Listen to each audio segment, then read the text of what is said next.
Good evening, one and all. It is Sunday, it's the end of the week, and that of course means it is time for us to jump into some more good old Warframe. Welcome on in, one and all. Hope you're doing well where you are around the world. I hope you had a good day, and if you've not had a good one, well, at the very least, I hope you can have a nice, relaxing moment here on the stream, at least for the next few hours. Welcome on in. Elliot was excited enough for Protea Prime. This is the first time I'm specifically saving up Syndicate standing to grab some relics when she's dropped. Yeah, fair do. You won't get a lot of relic packs that way, but you also don't need a lot of relic packs. A decent handful from a decent few locations can be quite the step forwards to getting Protea, absolutely. Quite indeed. Manasty does, hurrah, chill stream. Time to wash away the conundrums of Jade Shadow's workshop and Eclipse. Yeah. Yes, indeed. So, certainly the workshop from Jade Shadows, it's curious. I've posted my full comments on that both on Reddit and on the official forums themselves, so hopefully one way or the other D might potentially come across that, along with all the other comments from the rest of the community. After all, I'm just some dude on the internet, but I've put my thoughts on the matter all there if you want to have a look at them. And likewise with Eclipse, well, you'll be seeing that next week. You'll be seeing that next week. Hello there, Rockman. I'm doing alright. Hope you're doing well yourself. I've had a good day, my brother, today. Absolutely. And gum. Cheers.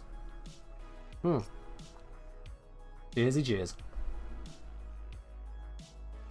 Labour saying, no, won't get a lot, but it takes me months to get primes usually because my passive run gain is low. Might as well start with a tiny boost. Yeah, it'll make a difference. If you've got the main syndicates, that'll make a difference. If you go out to the open world syndicates, that can help as well. And Steel Essence, that can be a big win too. That can really be a big win. Oh yes. Someone is saying, apparently I'm not the only one with the idea that toxic damage shouldn't skip shield any status. I mean, yeah, something as obvious as that thanks for won't all be the fantastic learning times. On an unrelated note, I finally got my hands on the ring I need. Cheers and have fun. Well, that sounds absolutely wonderful. Gorilla, thank you very much for resubscribing there at 22 months, and congrats on getting the ring you were looking for. Absolutely. Just continue the point there on Solomir. Absolutely, yeah. You for something like, oh, maybe Toxin shouldn't bypass shields, only the status. That's not an uncommon thought. So I'm not surprised you're not the only one putting it out there in terms of the dev workshop. I am a little surprised that the whole conversation from D of improving magnetic didn't touch on that in the slightest, whilst also not making magnetic more than just an anti-corpus option. But again, I put that into my post out to D all about that. We'll see what all comes of that. In fact, I should probably just link my contribution on the forums. That would make sense, wouldn't it? If I literally just have a pinned link on that, then anyone who's curious as to what the Kengineer says about the supposed upcoming bits is an easy solution. So if I just grab a link, it just seems like the smart thing for me to do. And the notifications are not going to load. D, your forums are... What's a ticket? A ticket is for a raffle. And the raffle is where you use the tickets. Rockman saying, always surprised me that gas didn't bypass shields when inside the game. Is that just me? I mean, that's probably going to be down to your own preconceived notion of what shields and what gas are. Those are your preconceived notions more than anything else there.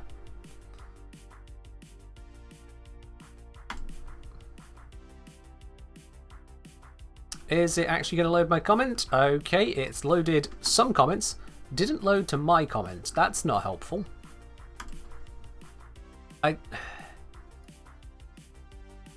How is it that I can go to my own profile on the forum and then it just takes me to a different post? Oh, apparently a couple of people have quoted me. I'll have to have a look at that as well. I am curious what they're quoting me for. Someone just bumping what I've said. Okay. Someone else agreeing that magnetic shouldn't be just one faction. Also, they colour in their words, which isn't really necessary, but sure, why not? Mostly agreeing with what I said. Here we go. Finally, I has the link, and I honestly wonder how you're putting together that Eclipse video. That stream made my head spin comprehending Eclipse's math. So it turns out, Malasisos, first of all, thank you very much for resubscribing with your Prime there, up onto 4 months on that. And second, it turns out that Eclipse isn't anywhere near as complicated as the stream made it seem out to be, because basically more of the issues with Eclipse were actually condition overload issues, which I will be going into detail on the video as well. So Eclipse is actually more sensible than it seemed as a result of the stream. It's still got some weirdness, don't get me wrong. It has absolutely got plenty of weirdness, and this is an ability which has been made less weird, what, like 4 times over by now? But yeah, the two side by side leads to a dazzling array of inconsistencies, which is why it seems quite so bonkers. So Eclipse is only weird when using condition overload effects. No, that's not what I said, Gorilla, so no. When I said most of what it comes down to is that, the word most is an important word that you shouldn't skip over when someone uses it. Just saying. Anyway, for my thoughts on the workshop, it is that there. Let's pin this one. Switch and it's unable to pin messages. Bloody bullcrap thing. Pin the message. Thank you. Until end of stream. There we are. There we go. That is pinned. That is there. So if you want to see my comments on the dev workshop, that is the full post I put together at, just 2 AM my time. Yeah. Anyway, very much so, Silency. And welcome in as well. Hope you're doing well, my dude. Hope you're doing well today. Now, before we get on with Void Traces, it does occur to me that I haven't even done the Archon Hunt this week. And I probably should fix that, especially as it's an Extermination Interception Showdown. This is about as simple as it gets. So, yeah, let's maybe get on that first. Let's maybe get on that. Twitch Pin and Gremlin. It's just a thing about the pin messages. If I post a message on one channel, then... on one screen, it doesn't allow me to pin on that same screen. I have to change tab or change application, and then I can pin the message. Or there's a delay on it, and it just doesn't want to tell me. Something really weird about it. Ken's sleep rhythm does not seem to exist. Well, you see, if I have a rhythm when it comes to sleeping, then I risk waking up the worms of Arrakis. So, yeah, that's definitely the reason I have a bad sleeping pattern. Can't catch my rhythm. Yes. Anyway, shall we go subdue Archon and then get on with some Void Traces? If you'd like to join me on putting a hole in this owl's face, send me a message in game, the Engineer. I'll bring you on into the squad. We'll take it from there. Exactly, Salancy. Exactly. Walk without rhythm, it won't attract the worm. Maybe that's why I'm still single. Anyway, moving on from that one. Solomir, come on in. Hatari, come on in. There we go. Let's switch over to Burston, because Burston is fun. Just is. Need to listen to our song again soon. Didn't realise there was a particular song attached to it, but sure, why not? Okay, DM rhythms require sunlight. Kind of hard to come by in the UK. I don't know what you're on about, mate. Went out for a lovely walk in the summer with my brother earlier today. It's actually real nice out. Let's turn off the damage numbers because they get in the way when using the Burston. And there we have our final join. It is Miralabe. Come on in. And I'll mix the messages. We've got, can I join? Mind if I join for Almurder? Hi, invite please. Such polite people. Not referencing the song? No, I was referencing June. Sunshine in the UK, we lied to? Yeah. Yeah, people complain about the sun in the UK. We do have dreary weather a lot. We are a very wet country. There is plenty of rainfall here. Not all at once, not in torrential downpours, just a constant barrage of wet. But by constant, we mean, well, we complain about it because it feels like it happens every day. But actually, no. No, we do get plenty of good weather here in the UK as well. The further south you are, the more of it. And I am pretty far south of the country. It's not like I'm living up in Scotland. There they do get sunlight about 5 hours a year. Probably explains a lot of what people think about the Scots. Yeah, no, we get plenty here. Not like, yeah, some sunny vacation destination place. We're not south coast of Spain or Maldives or anything like that. But to say we get no sun would be silly. Multiple sunshine in Devon? Yeah. Plenty of parts of the UK can get plenty good sunshine. Somebody said, visited the south for a week and it rained all of it except the day I arrived and the day I left. So you got unlucky, but also there were 2 days of sunshine. I see. Fazul's faithful believe they can secure a place in Sacred Tau if they massacre the unbelievers. Alright. Launch the heat there, not because it does anything for me in terms of killing the enemies directly, but it does give me the heat boost. In blood and glory we ascend. In ecstasy we die. Where the hell is the headshot on this one? Never mind, it died whilst I was reloading.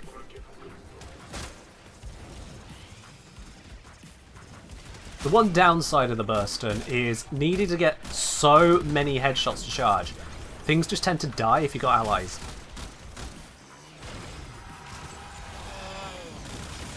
It's a very powerful weapon, but it's a very slow to charge one, and that is its honest biggest downside.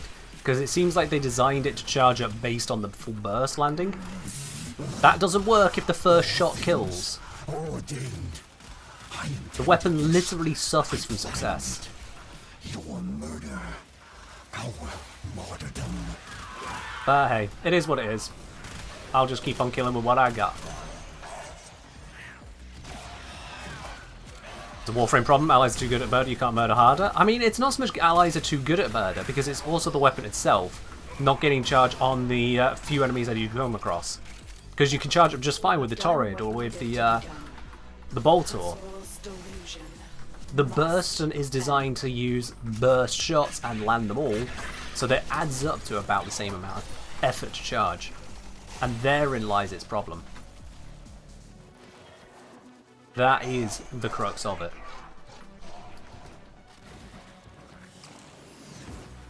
Perigale all over again? Literally Perigale all over again, yes. The Perigale on launch was just not fit for purpose whatsoever. If you killed in anything other than the final burst, part of the burst, you didn't get the bonus. And I remember DE coming into the stream as I was showcasing this on release and going, well, this is just terrible, this is DOA. And they fixed that exact issue. Yeah. Got to say, at least half charge is still good with 300 rounds. True, yeah, half charge does still give you a bunch of rounds on this. It's just usually incentivized to finish charging the gun to then activate the Incarnate mode to then get the full power out of it. It just feels weird otherwise. It really does.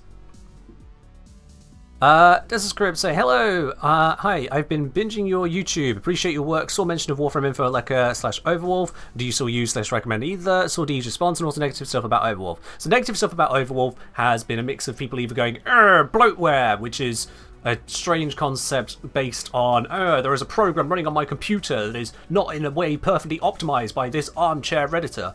I really don't care for it. The other complaints are people uploading malicious stuff, I don't recommend you malicious things, or issues with CurseForge, if I recall, something to do with Minecraft and World of Warcraft, not to do with literally everything Overwolf ever.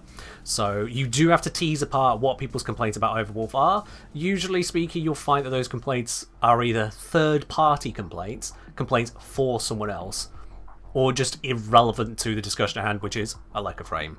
As for a Lekka and Warframe info, I still do recommend a Lekka. Warframe info I've not used in a long time, so I do not know its current state. I don't expect it to be in a bad state, but I don't know its current state over the last couple of years to give a proper review of it now. But a Lekka I do still use. And I hope you didn't just get all of that missed by an ad. I might need to re-explain exactly what I just said there. Let's go to the next mission, shall we? Whilst that plays through. How about we do that?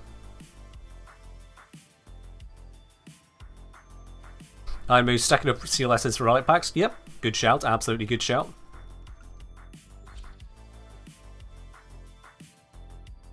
Warframe info definitely still works. Using it? Yeah, fair do, Elliot.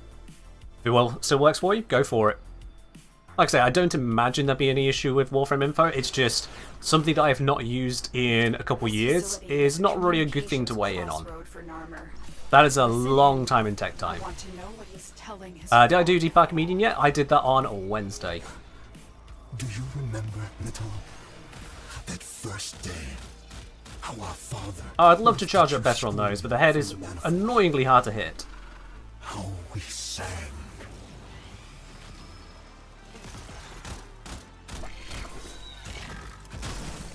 Yeah, do your spinny spinny. Make it hard to see which part of that ugly mass of spindliness is a headshot. Genuinely, for the sentience, it's really hard for me to tell where the headshot is. I know where it is on some of them, and still landing it seems like an absolute crapshoot. It is such a tiny hitbox. And when they jill around like that, it's like, how am I supposed to nail this? And then they do that. Yeah. Warframe info kind of like it still works. I mean, if it still works, it still works. That's what you need.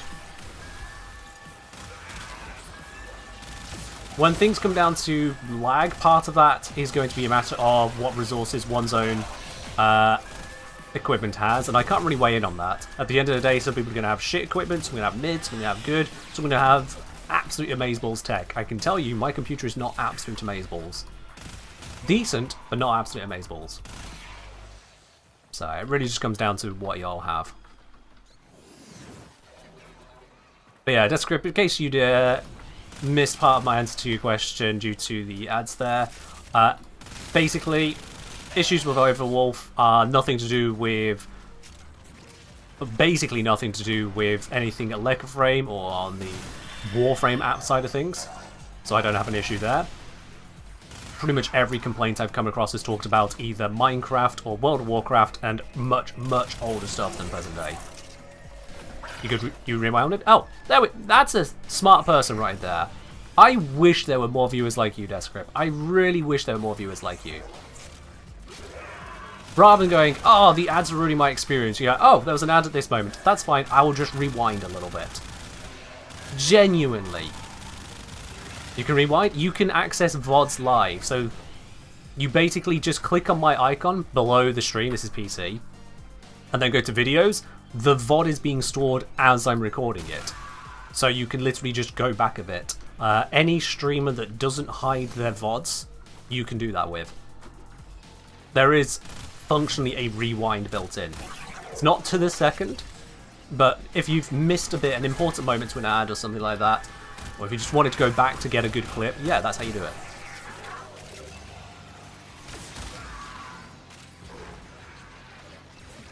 Descrip, you are a good person. I appreciate you.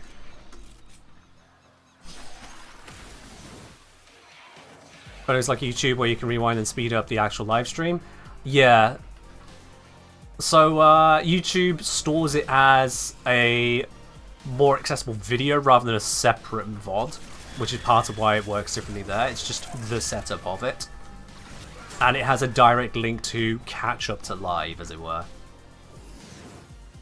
Whereas Twitch just says, yeah, if you want to leave the VOD and go to live, leave the VOD and go to live. They're two separate things at this point.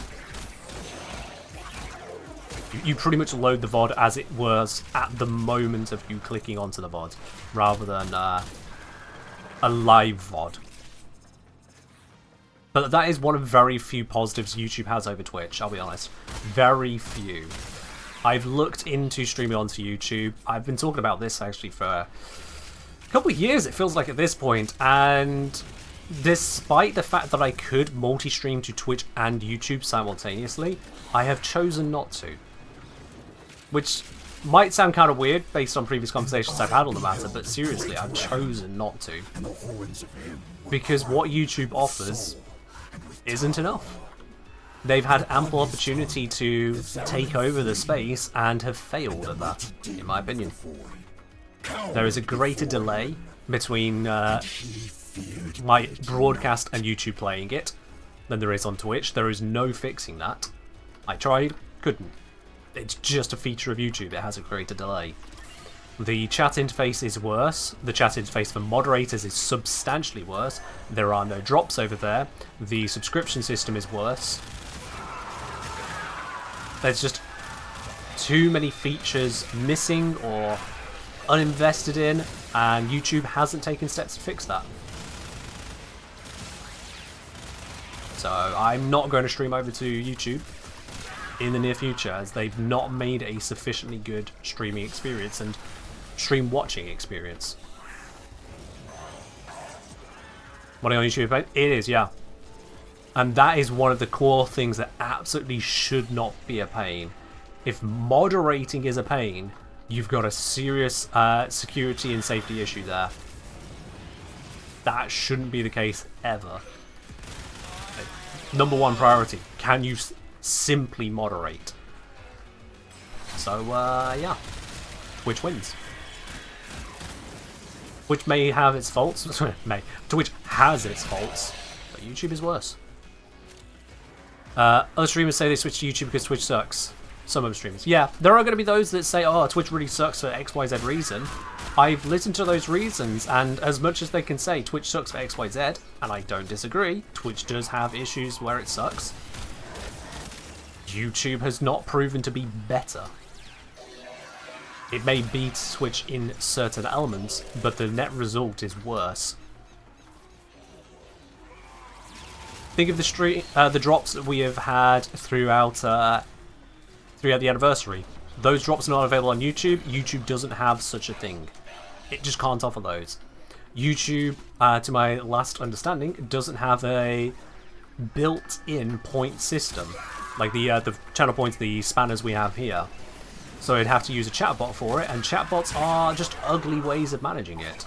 They are opaque. They are hard to engage with. They do not connect up to other features anywhere near as well. Overall, the experience that YouTube provides just is insufficient when it comes to live streaming. So, I won't. Yeah, the drops are a big thing. The subs, how they're handled is another big thing. There are some streamers that'll say that it's about the revenue, that YouTube takes a far smaller cut than Twitch does, and whilst it is technically true, YouTube does indeed take 30% versus Twitch's 50%. So you'll be like, okay, well that's a big increase. You go from 50 to 70% goes to streamer. YouTube doesn't have Twitch Prime, which actually completely counteracts that. Completely. So, yeah. Really do be like that. I've had other creators try and claim, no, don't think the Twitch Prime does. I'm like, okay, did you look at the numbers? No. But you think it doesn't work that way. Here's me, the numbers guy, talking about a numbers topic and people try to counter it with feelings. Don't do that. Just don't do that. Maxito, Spirits reading your forum post. That last line, praise takes fewer words. That line is bone-chilling and so good. All messages decrypted. Thank you. I was slightly happy with myself on getting that one together. It just seemed like a fitting point to make because it's true, frankly, that it is very easy to praise and therefore takes up very little space. You don't need to call out every detail you like in excruciating points, and there's no rhyme or reason to give an alternative for something you like, so it takes up very little space. Whereas criticism, both constructive and unhelpful, takes up a lot more space. Chat on Twitch is so much better than YouTube in usability? Yeah. Oh yeah, it is. Absolutely so. And I feel more connected to a Twitch stream than YouTube. Yeah, absolutely as well. There's also just the general access. I've looked for live streams before now on YouTube, and searching through the live streams, trying to find an appropriate stream, just a good stream, has genuinely been painful. It has not been a positive experience in that regard. They could very easily have just created a very Twitch-style directory. They could easily have done that. Instead, they went for some kind of algorithmic approach, which for the home screen is fine. For searching, not fine. And that again leads to problems. Community on YouTube is also fast too many tweens saying dumb shit in chat. Oh, you'll get that anywhere. It depends on the game you're going to, but frankly, you'll just get that anywhere. If anything, I would expect that to be worse on Twitch rather than on YouTube, because YouTube has a greater separation of audiences. Twitch is just the audience flat. It doesn't make any checks or balances whatsoever. Nothing. We're going to see Assassination. There's a request for the Gambler on that. So, sure, let's do that. Will the shard be Talforged? You guys get a 2-minute prediction on that. Think that standing is maxed? Oh, thank you. Oh, but I've also got my max for the day. So I'm safe. But thank you for the shout on that.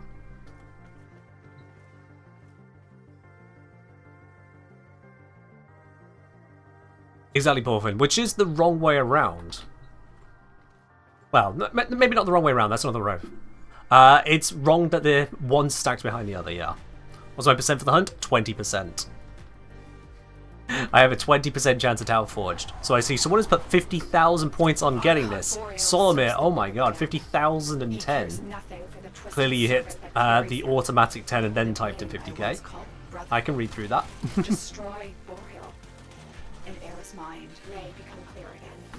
just navigate through this enemy-infested tiny area.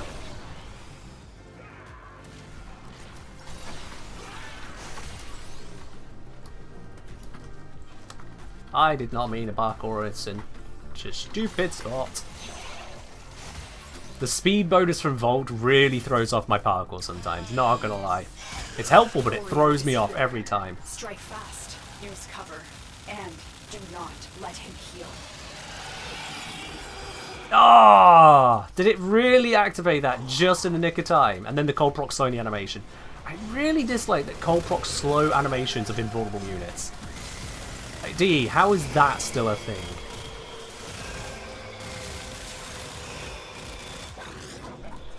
If a unit is going to go invulnerable, the cold slowing should not affect the animation anymore. Really daft. It's weird enough that cold makes you defy gravity. This gate only opens to Narmer prayers. Invuln one. Just use those. Get it out of there. Have I several thoughts on the semi-auto changes? So that wasn't part of the workshop, so I've not given a point on that. I extremely welcome having the option to turn semi-auto into just auto as an accessibility thing.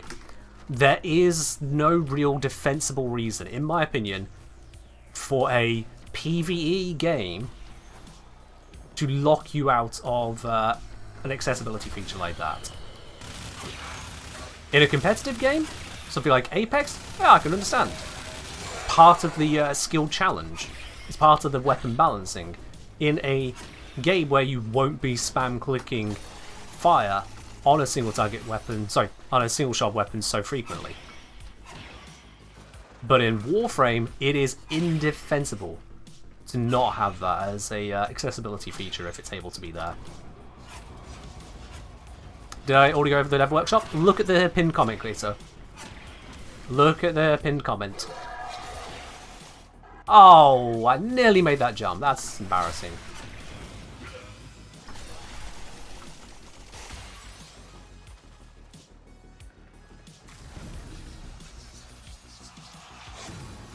Completely missed a pinned comment. That's fine. You didn't know that you needed to click it? Now you do. I do not know how Simple much fix. comes from the Ram's memories of Tau, and how much from Era's dreams of a kingdom of his own to rule.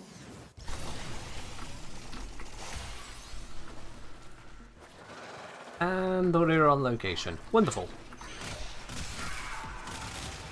Get a few kills in. That'll do. Boreal here.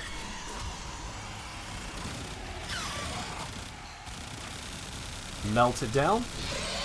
Yep. It's gone invulnerable. Slow animation. Oh, of course I would run out then.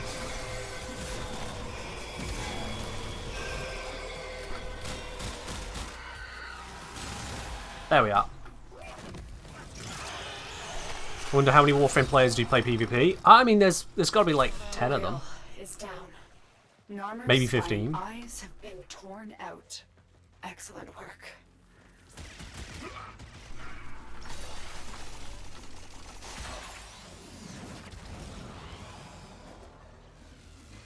You saw 3 Titania come to the map, thought it made Duplex Bond work on her. Turns out it was just 3 squad mates. Yeah. Sometimes it do be like that.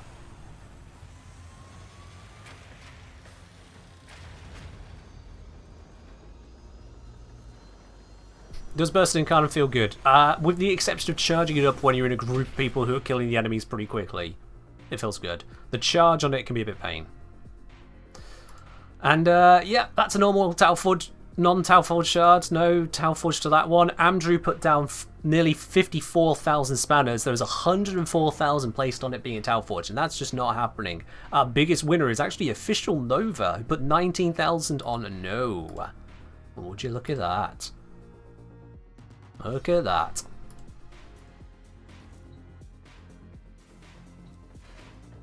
Oh yeah. Oh, righty then.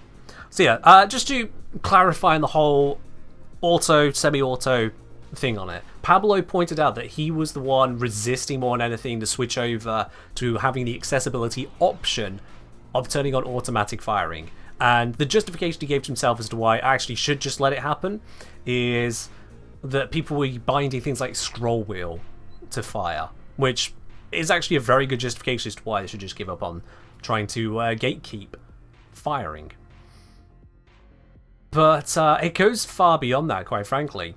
If you've got a rapid spamming thing, we've already had it with melee, switching to auto melee, because just constantly pressing E or whichever you bind it to is exhausting. When you're making so many attacks every single minute, sometimes you can measure it in attacks per second, that is an excessive amount of inputs, all on the same thing. That's repetitive strain injury just asking to happen. Or for those who have already got mobility issues, a poor experience, one they can't really engage in. Then there's also the fact that your attack speed can be changed by both personal and external factors. You have a Vault on the team, your fire rate, your melee attack speed rather, that's going to go up. If you're using a semi-auto weapon and a Wisp comes along, that's going to mess with it. And this also can have an impact on your ability to actually use the weapon, even if you have the skill to use the weapon. To this, I'm going to bring out a demonstrative notepad. It's an unusual choice for a notepad, but it's going to work because it's got fixed character width. Let's give ourselves a time segment. Let's go 0, then 1, 2, 3, 4, 5. 1, 2, 3, 4, 5. 1, 2, 3, 4, 5. 1, 2, 3, 4, 5. 1, 2, 3, 4, 5. This is a weapon that fires every 5 dots. Not on screen? Yeah. I missed a section. There we are. Consider this is a weapon that fires every 5 dots. If we say this is a weapon with a 2.0 fire rate.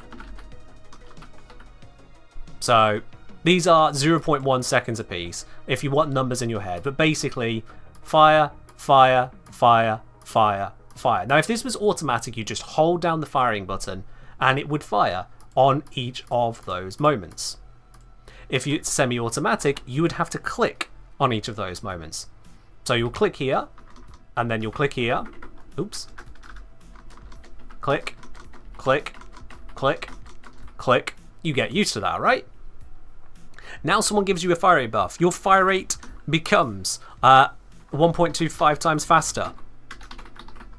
Okay. Did you feel it get faster? Did you notice it get faster? If you try to use that same muscle memory to fire, you keep on firing at those moments, well, what you'll actually get, what you'll get there, yeah, you'll absolutely get the firing, then you'll be ready to fire here, but you've not used it. So you're not getting the benefit. But now this can get weirder. This is someone who is perfectly good at firing on it, and if you're perfectly good with that muscle memory, you end up just not really getting there. You get no benefit from it. So now let me turn this into a little bit more human interaction. Let's make this more human. There's a lot of people who will not be perfect at their fire rate. How many people with a semi-auto weapon with a high fire rate, how many of them are just spam clicking trying to get it to happen? Certainly with melee, you wouldn't carefully hit E just at the right time for each of the next moves. People are just going E. You just spam it and try to spam it to get the best results. But you also don't spam it that effectively. So let's say we have someone who spams out at it's spam at a different rate. So I'm going to give you now. Yeah, let's go for someone who is going to attempt to fire. Let me think. That'd be the best way to describe this because I've experienced this. Just trying to think. Yeah, someone who attempts to fire every 0.3 seconds. So you click. 1, 2, 3, 1, 2, 3, 1, 2, 3, 1, 2, 3, 1, 2, 3, 1, 2, 3, 1, 2, 3, 1, 2, 3. That's your spam firing, those clicks. Well, you'll fire. And then before the fire rate bonus happens, that's his 0.0 fire rate still. Not ready to fire. At this point, here you could have fired, but instead you fire here. And again, at this point you could have fired, but you actually fire a moment later. Because you're out of sync with it. And if things adjust your fire rate unexpectedly higher or lower, that muscle memory, that going out of sync, causes a significant drop-off and it makes the weapon feel worse. You've no doubt experienced this yourself already with fluctuating fire rates. Say if you've got a companion with a fire rate boost and the companion goes down, when you try to fire it just doesn't fire, and now you're missing a firing opportunity.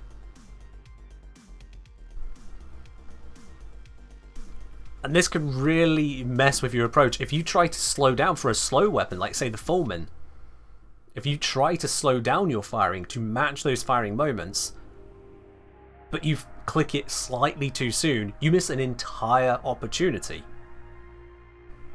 Human clicking can get you so far. Yeah, people can get good at it. There is an element of skill to it. It has its place in competitive formats where being able to nail that fire rate is important, but those also have very fixed fire rates. They don't just randomly change on you. It doesn't just randomly shift. Whereas in Warframe, it is a very dynamic environment. So there are a lot of ways that the nature of semi-auto firing can actually just get in the way of your experience. It can really get in your way of that experience. So between the spamming being bad for your hands and it having a uncomfortable experience due to changing fire rates, this really disincentivizes the use of semi-automatic firing modes, especially ones which can get to ridiculously high fire rates through ordinary gameplay setup. D have gone for 2 approaches at once, and I do like these changes. I really like these changes. Just first on Okamura saying, likes to point out that Destiny is a pretty favoured PvP setting, has full auto toggles just fine. Can't wait for it to arrive here in Warframe. Yeah, I've not played Destiny, so I can't really weigh in on that one. I'm thinking more along the lines of the Apex Legends, where if the if the Hemlock was full autoed at perfect firing at all levels at all times, that would feel a little bit crazy. Not gonna lie. Did they release Dev Workshop on the auto fire? They did not. No, they did not.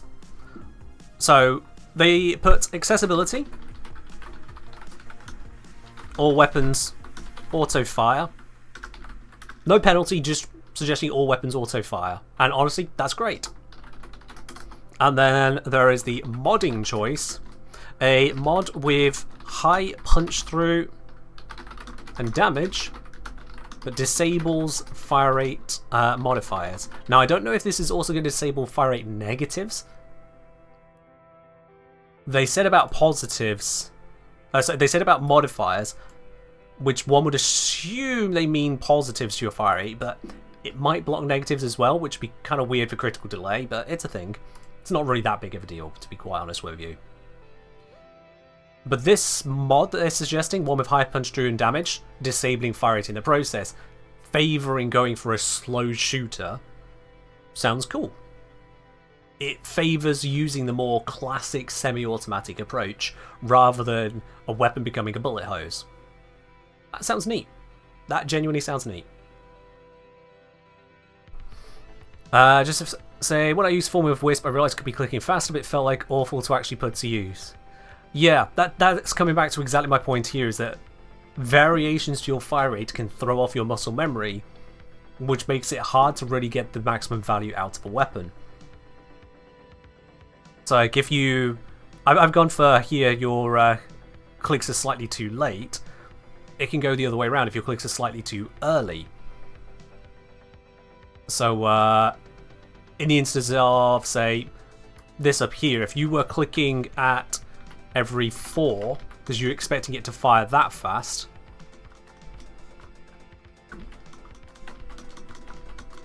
you'd be attempting to fire like that, and what you'd actually get is it would fire here, and then here, and then here, and then here. You can see how much worse that makes it if you've spam clicking just slightly too quick compared to what the fire rate actually is. Yeah.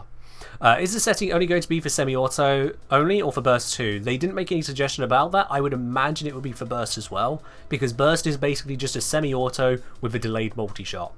As far as I'm concerned, that's basically what it is. So if I were to be programming this kind of thing myself, I would imagine you would just hold down fire, and instead of it listening for the on click, it will be listening for the is mouse down trigger. That's what I would imagine. But they didn't specify either way. What mission did I run for the burst and headshots? To do the challenge? I don't remember. It's just go get some headshots. There's not really a particular mission you need to worry about on that. Just do whatever floats your goat on that one. So yeah, changing things over to be auto fire as an accessibility. Great, I've been asking for it for a while. It just... there's not a reason against it in a purely PvE game. And then this mod they're suggesting sounds interesting. I'll be curious to see how it works. Straight up on that one. Curious to see how it works. How do I think they would handle bows, if ever? That would be one of the more egregious examples for me, the click, hold, release. Yeah. From a programming perspective, I'm not sure how that would be handled. I would assume, Okamura, if you were to turn on that setting and they wanted to include bows in it, then it would auto-fire when you get to full charge. So there are some weapons which when you charge, you can hold the charge until you release it. And there are other weapons which hold the charge and then insta-fire once it's there. So they might switch it to that. They go, oh, if you're wanting automatic gunfire, you're probably wanting automatic everything. We'll just make it fire straight away. And if you wanted to do it semi, you'd turn off the setting. Pretty obvious, really. Or, as Ladybird points out, could be alternative, just like with glaives and auto melee, they might just end up being exempt. Yeah. There are two ways around doing it. Honestly, that is a very important point about the bows, though. It's not one that had crossed my mind, so I'm going to make a note of that here. Let me grab a sheet of paper. Where's my note paper? There we go. That's an empty one. DE note. Auto toggle on bows. There we are. I'll put that somewhere. Hopefully they'll hear it as well, because that's a very salient point. So yeah. Grit saying, I might just opt for not using this setting personally, like my semi-auto, but can't articulate away. I mean, that's perfectly fine. That is perfectly fine. Kureki suggesting you might have an option for each. I expect that less because of the greater programming workload and greater risk of things going wrong in setting that up. So I just expect it less. I would imagine the setting, and this is pure speculation, but I would imagine it'd be as simple as going into options, and just like you could turn on and off the FPS counter, it would be auto firing mode. Simple as that is what I would expect. The whole tab hold toggle being different for each Warframe ability that can trigger it, the reason being on that is because the function of those abilities are so different.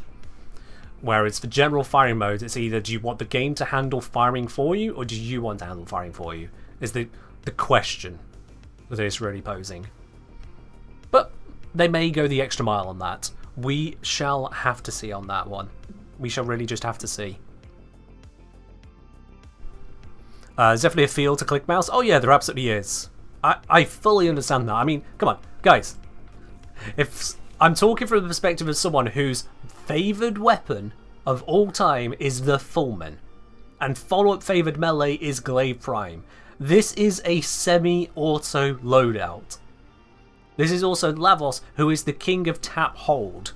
Everything he has is tap hold. There's not a single thing without the tap hold. All of him is tap hold. So believe me, I understand when it comes to semi-auto and experiencing the action-reaction impulse of it. You press, explosion hits only as you press. I get it. But there is still the accessibility element. Kinky sip. Elsewise. Yo, FatCat2345 variety. Thank you very much for subscribing to Tier 1. 23 months! Blimey, you got the first two numbers of your name. Here's to the next 22 to get the other, shall we, eh? FatCat, cheers indeed. Do appreciate that. And I hope you're doing well, my dude. Sticky Skills asking, what Archon Shard should I use on Wukong? The ones that improve your build. This is the correct answer for every single Warframe ever. There is no correct Archon Shard until you have decided what's going to actually improve your build, and first, that means you need to decide what your build is. I'm not even being facetious on that. Because like with this Lavos here, someone could use entirely different ones. Maybe they don't want the casting speed or the parkour velocity. Maybe they're not using corrosive, so this just literally doesn't matter to them. Maybe they're not using it for the ability strength. Maybe they don't want token extra armor just to hit the 2000 value because it looks nice. You put the Archon Shards on that matter to your setup. Wukong loves duration, at least the way I build him, but that's not necessarily the right answer for you. Shards come last. Lord of Walrus, welcome. That's such a cool mug. Wouldn't it be crazy if me as a viewer could get one such mug? I know, wouldn't that be crazy if you could head on over to the merch store with exclamation mark merch and get yourself one of these mugs right now? Absolutely. Supporting this channel in the process, delivered worldwide, barring those regions which are locked out due to wars, you know. Oh yeah. Go ahead and get it. You can get it either with the stylish logo there, the original logo, or you can get it with the stylish logo and the slogan on the back as well. Almost like you did that on Wednesday? Yes, you did. I just want to check. Did those actually register fully? I tried checking onto it the other day, but it takes a while for it to register with the printers. Let me check, make sure that's gone through. I'm just curious. Oh yes, there it is. Beautiful, beautiful. They've gone through to the printers. Wonderful. Just thought I'd check. Just so I check. Did I ever take a look at the new Chrome Enrollment? I haven't had a look at the Chrome Enrollment too much, no. It's basically, it exists, it sounds good. Chrome is eating well on that one. But I don't really use Chrome in the first place, and it doesn't seem like a major change in output. It's more a change in access to said output. So, not really a lot to look into, as it were.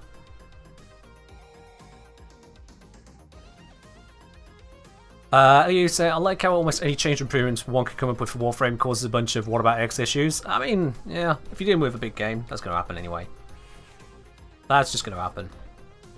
With the upcoming corrosive changes, do you think it'd be more efficient to use one tau green versus two normal greens to save the other slot for something else? I think we need more information on what DE are doing first.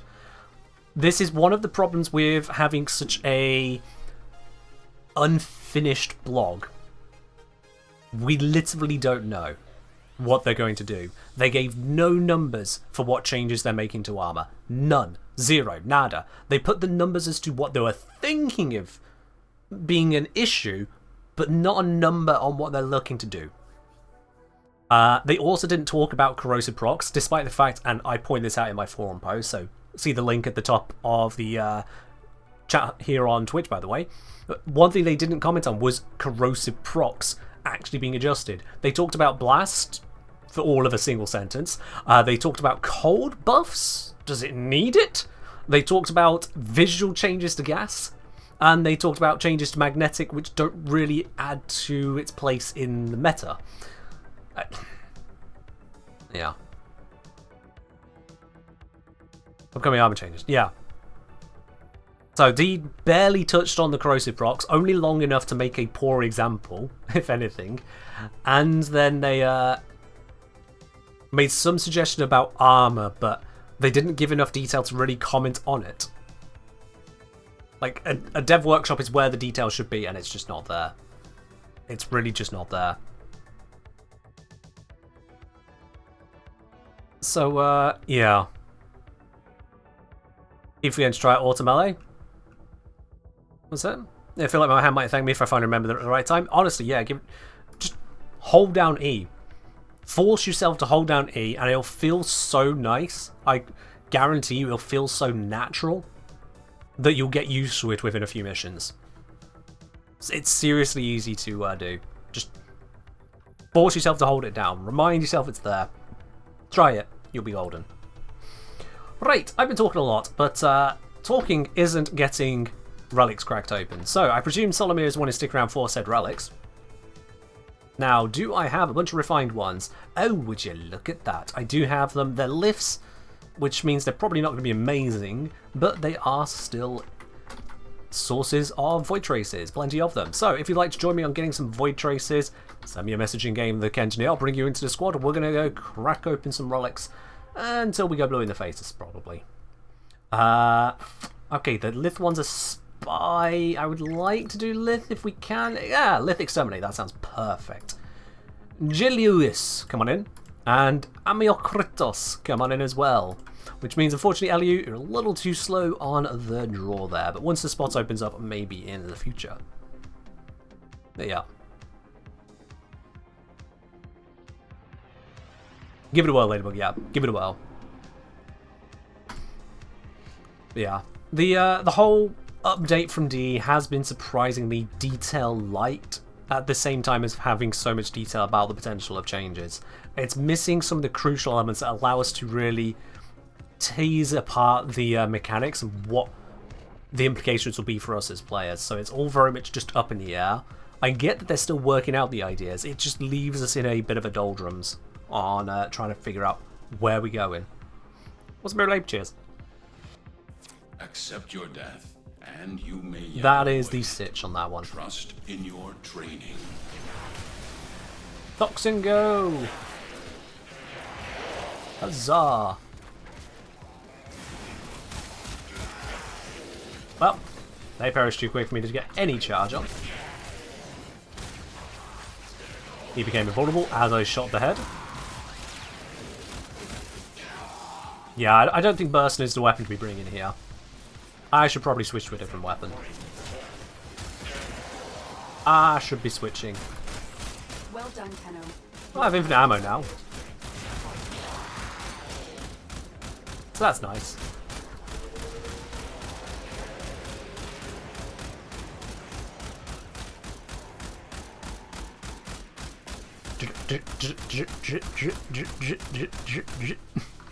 I'll stop. No, I won't. In the circuit, Jackal went to last place in the second phase and died. Huh. Yeah, I've had Teshin before now just kind of go in the middle of the Jackal doing an animation. He goes, "It is defeated. It will not get up again." It's like, dude, it is literally attacking us right. Oh, we're going to the next zone? Okay, then, fair enough. We just left it there, spinning. It was weird. I don't know how that happens.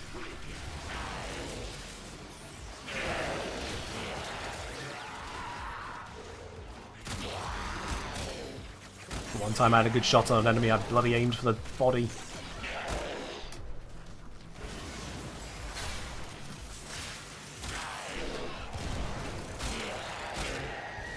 There we are. Guns charged. 10 kills left to get. 20.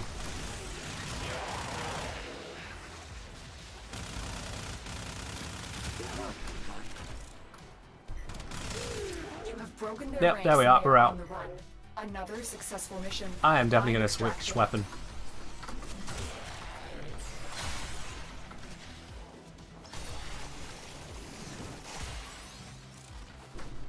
Whoops, I completely overshot. That was far more dramatic than I had intended. Just whee! Straight over. That's migration to really locks you out of incarnate mode. That's a bug you need report. Exclamation mark bug on that one. Very good.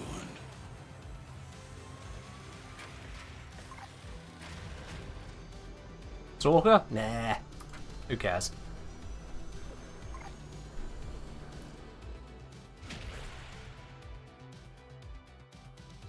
Maybe, Porfin. There may be an insta-kill on the Jackal.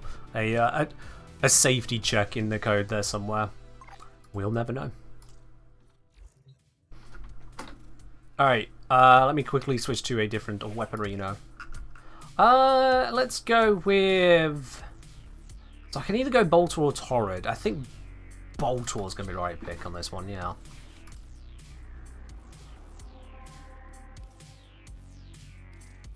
Let's keep cracking on. Wonder how semi-auto changes will work on guns like the Zylok. The Zylok, you meaning duplex fires then? So ones where it fires when you click and then fires when you release. I would imagine in those cases it would just no change. Because it's a duplex firing mode, Accept your death. there isn't a continuous fire available to it, would be my assumption. But again, we don't know until D's actually added it. Look at that. Look at the difference in charging time. I can get more reactant. That was slightly too early, my bad. The charging on the Boltor versus Burston, because it doesn't assume you're going to get all these bursts to land, is absolutely immense. Also accidental wall latch for the win.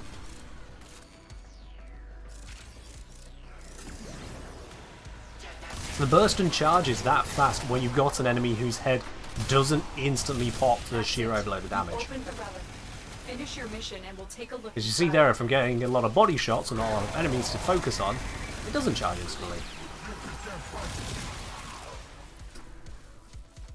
Completely different experience.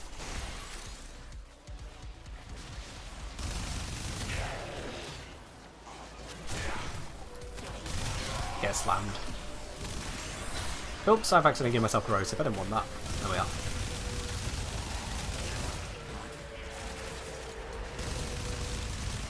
It's a shame we can't just destroy these ships outright.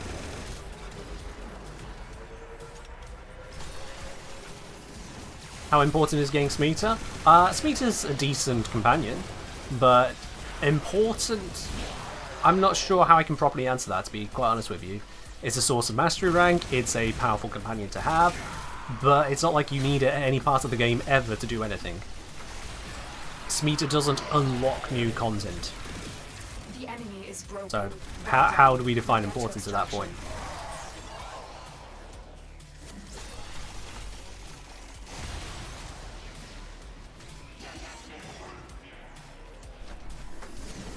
Alright, mission successful. Ooh, core piece. But I have fewer of the Harrows, so maybe I need that one instead. I'll grab that. Share the traces as well.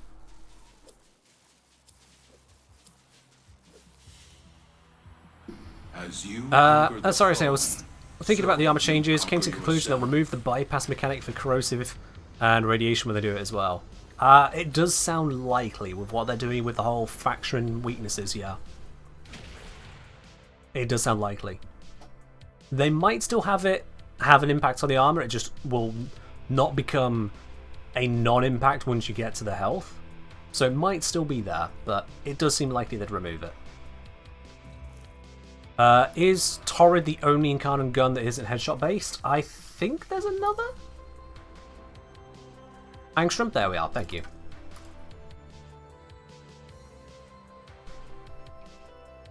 Carry a crate burst and more if you passive resource gain than Smeeta ever could. For passive, absolutely, yeah. Smeeta is a more dedicated... What happened? More dedicated one. Why did we lose peeps? Okay. I'm going to assume it was an unintentional disconnect. Probably just the game being weird. There we are. Back in. Alright. So, do you really want to ruin the best chance this system has? Alright then. That's not what I wanted. This is what I wanted. We're all full up on the squad at the moment, not looking to bring in new people. That was just a weird disconnect. What's my thoughts on armor, EHP, and statuses rework? Extra, if you would like to have a look at the pinned comment, I got an answer there ready waiting for you. I have given my full thoughts to D on the matter, and that should give you everything you're looking for as well. But I'm happy to answer questions if you've read that. Each Specific enemy questions. is more powerful than before. Only with true mastery of the Tenno arsenal. Give myself a bunch of toxin, kills a bunch of enemies before we even get through the door. Beautiful stuff. I'm playing my first time with you. Thought we should leave to give other people a chance to play with you. No, no, no. If I need you out of the squad, I will tell you. Don't you worry on that. My point on that is that it is far more interesting for the stream for there to be missions going on. If we try to constantly cycle out to give everyone else another chance to join in, yada yada, we end up spending a lot of time just waiting for people to join, rather than playing the goddamn game. So I appreciate it, but you'll find this is a common theme for a lot of creators in Warframe space. Just stay in the squad. If we want you out, if we want to be fair to others, we'll tell you. Don't worry. Well done, Tenno. We'll let you know when you've been here too long.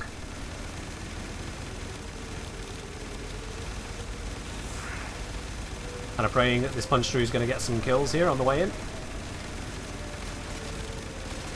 Really using that infinite ammo.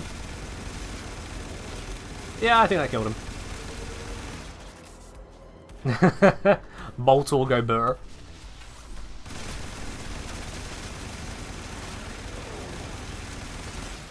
I don't think this is loud enough.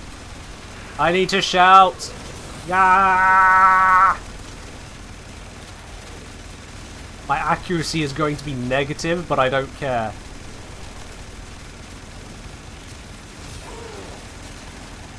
Just all the bullet.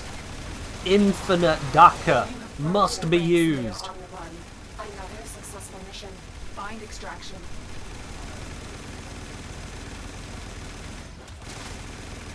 There we are. I think that was a very successful run. Let's grab the Cobra piece.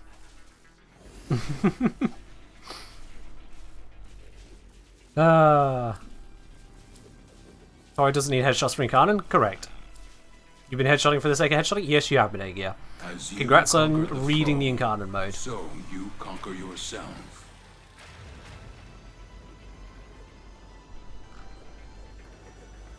Still less loud than Tomb Finger Charge Shot was for a while. Fair point. That was really loud at a point, wasn't it?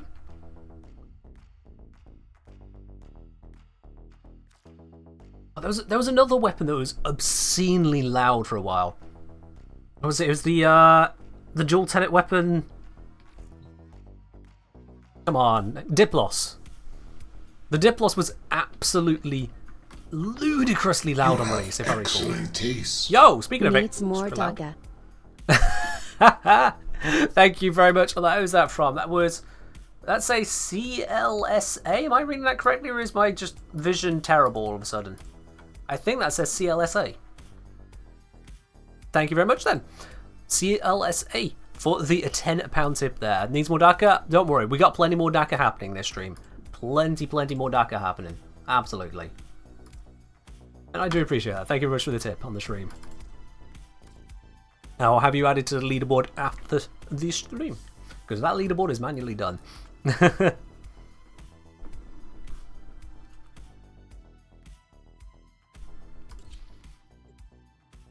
you go. So used to Incarn's art melee to need headshots in while reading it.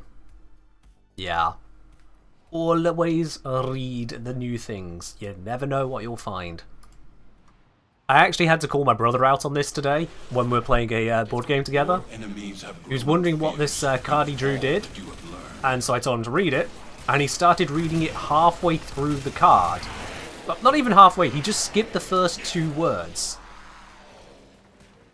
And it's like, okay, so now you have most of an idea what it does. Do you want to read those first 2 words again?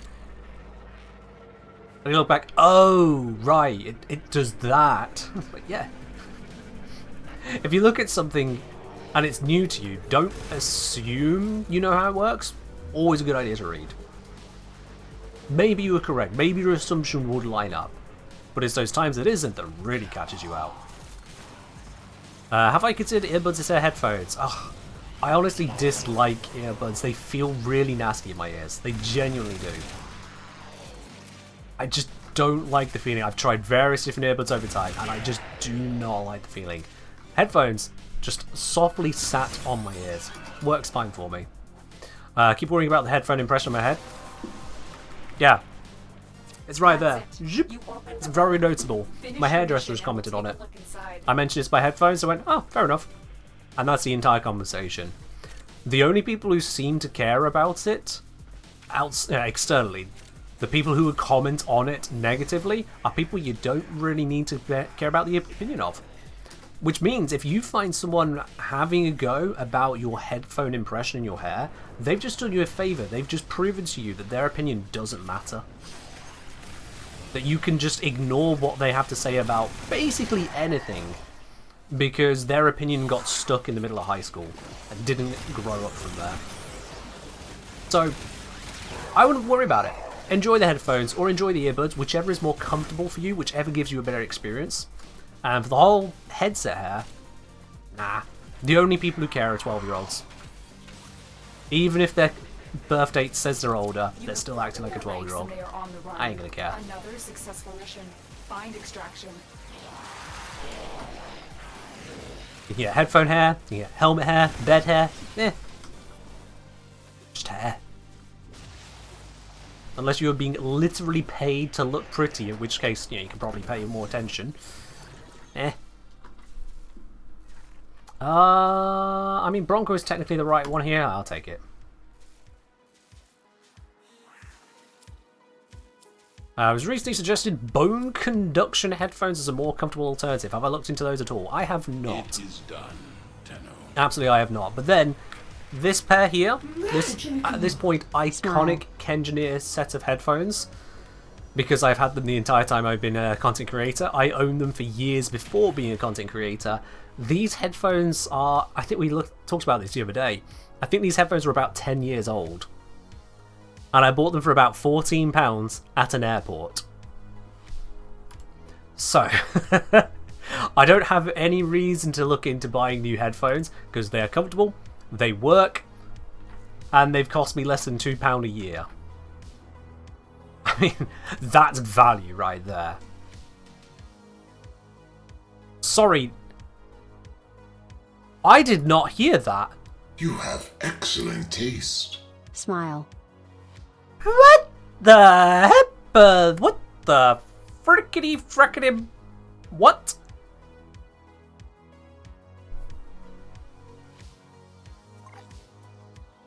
What?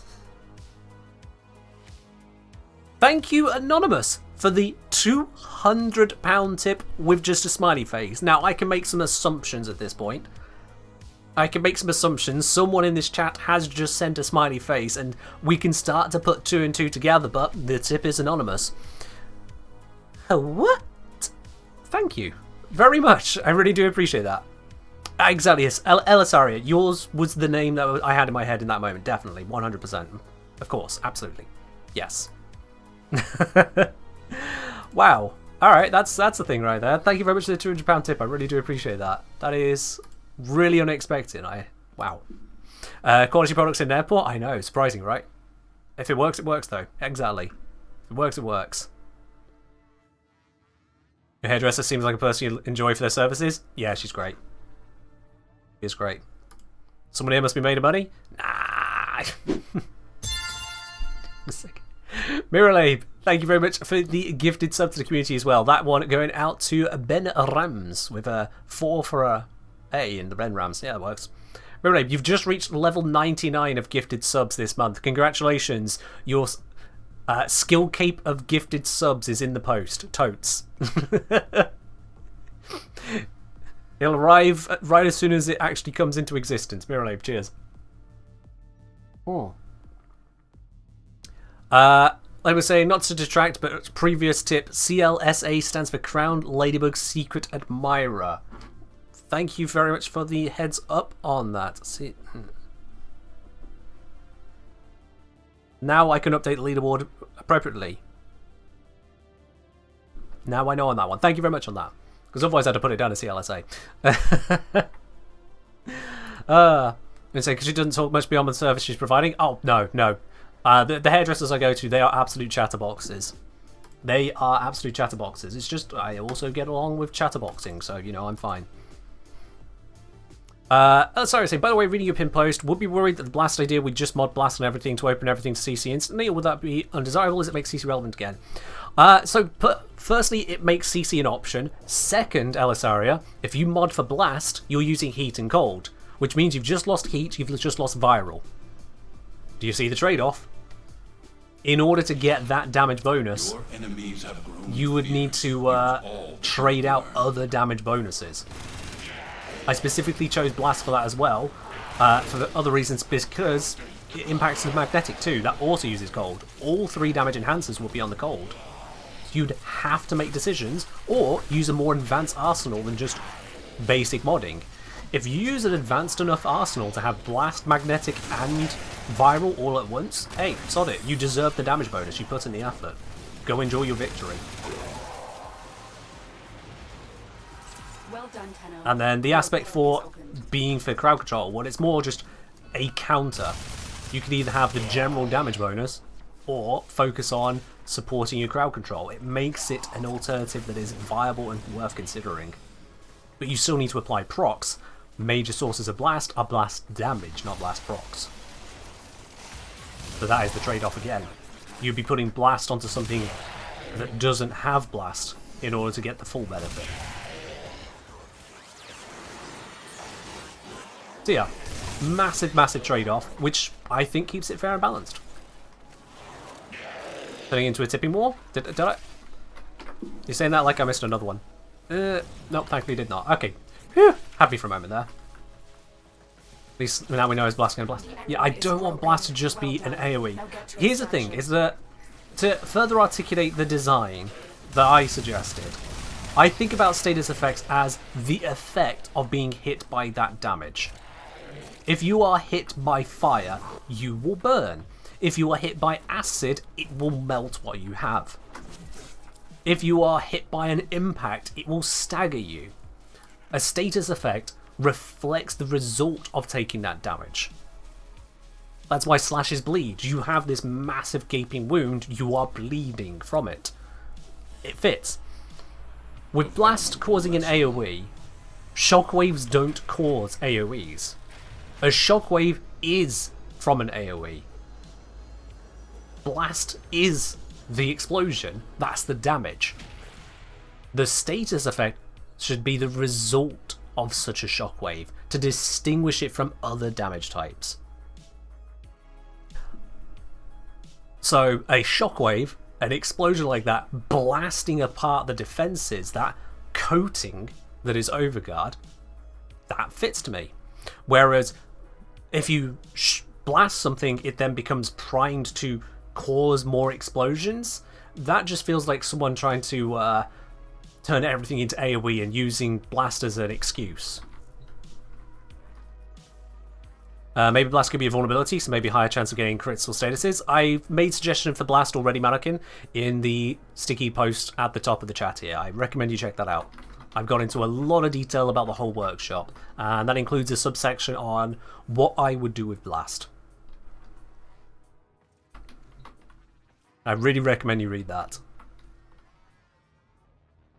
But yeah, there are 2 possibilities on blast AoE that I've heard. Either one being something that has blast procs on it explodes on death, either based on its maximum health or the damage it received, so it's a delayed bomb, or something with blast turns incoming damage into an AoE, which is itself just a bomb. I really don't want to see everything ever becomes AoE because we modded onto it blast. That just does not feel right to me. The AoE meta has been something we've only just managed to somewhat get away from. Incarnans are trying to bring it back. Melee Influence is really trying to bring it back. I really don't want us to go down that road. Really don't. Do you see the edit of the workshop? They removed the blast part. They'd removed it before I even got to it. They removed it still during the dev stream. Yeah. Is puncture fine as it is? Do I think it should also be looked at? I think puncture is in need of being looked at as well, yes.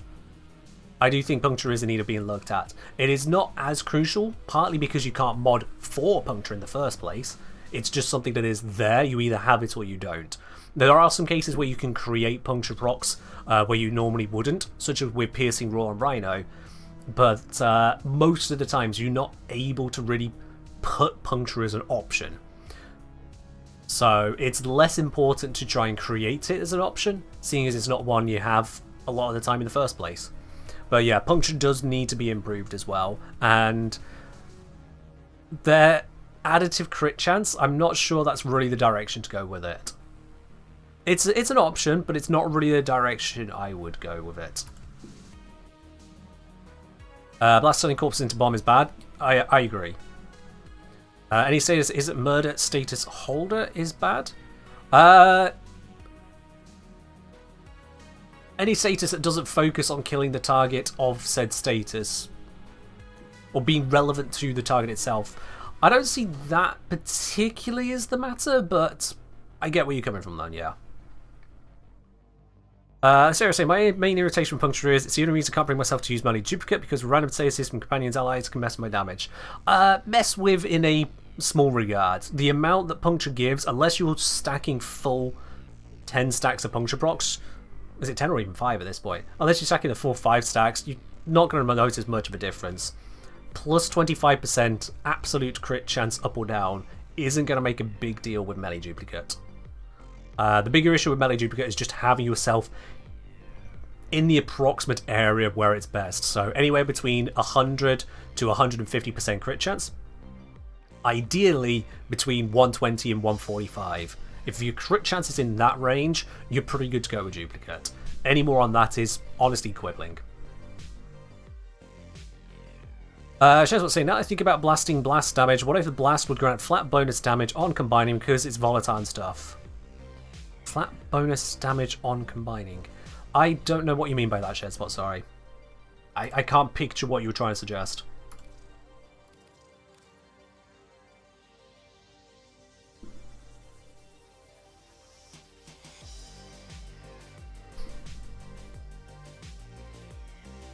The problem is blast status could disappear before you murder the mod, meaning it has a chance to be useless. I mean, that is the point. If you put a blast onto something where, if they went down the road of blast on death means it explodes, if the blast runs out, then it doesn't explode. So the blast did nothing, and yeah, I can see that. Your Wait, what? weapons make music, It's an odd one. and the enemy calls for a song. Bit time back, D thought about bringing self-damage. Every weapon has explosion, you got lots to revive. Well, we haven't got self-damage, and D at this point have kind of gone the road of, yeah, we're not doing that. Which I think took away some elements of tactical skill from the game, but at the same time, I can see it. Because the damage scaling in this game, the enemies have far more tank than we have. Far, far more tank. And we have invulnerability options, which kind of override any sense of challenge. Finish your mission and we'll take Yeah. outside. Also, my cape is really glowy. I don't remember my cape being this glowy under an Incarnate buff. That's different. Not Incarnate buff, Void Fisher buff. I really do not remember my cape doing this. I like it. It's very standout. It's just very new.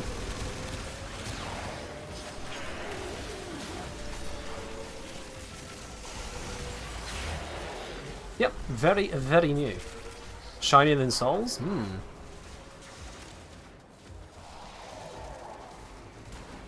On combining an element into Blast, it would grant the weapon a flat bonus. That still doesn't mean anything, Shazbot. Sorry, I don't know what it is you're trying to communicate. Just saying flat bonus does not communicate it to me.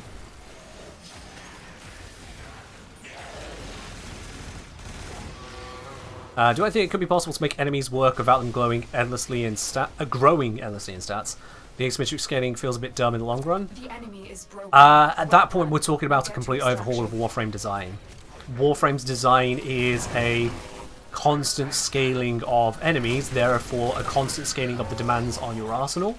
So you have to constantly invest into it to be able to meet the new challenges. That is MMO 101. You level up, you fight harder enemies. You level up, you fight harder enemies. You level up, you fight harder enemies. Our leveling up is getting stronger guns, stronger mods. That's how we do. I don't know, obliterating extra cells? That was on Wednesday, Senbei. That was on Wednesday. Today is a Sunday.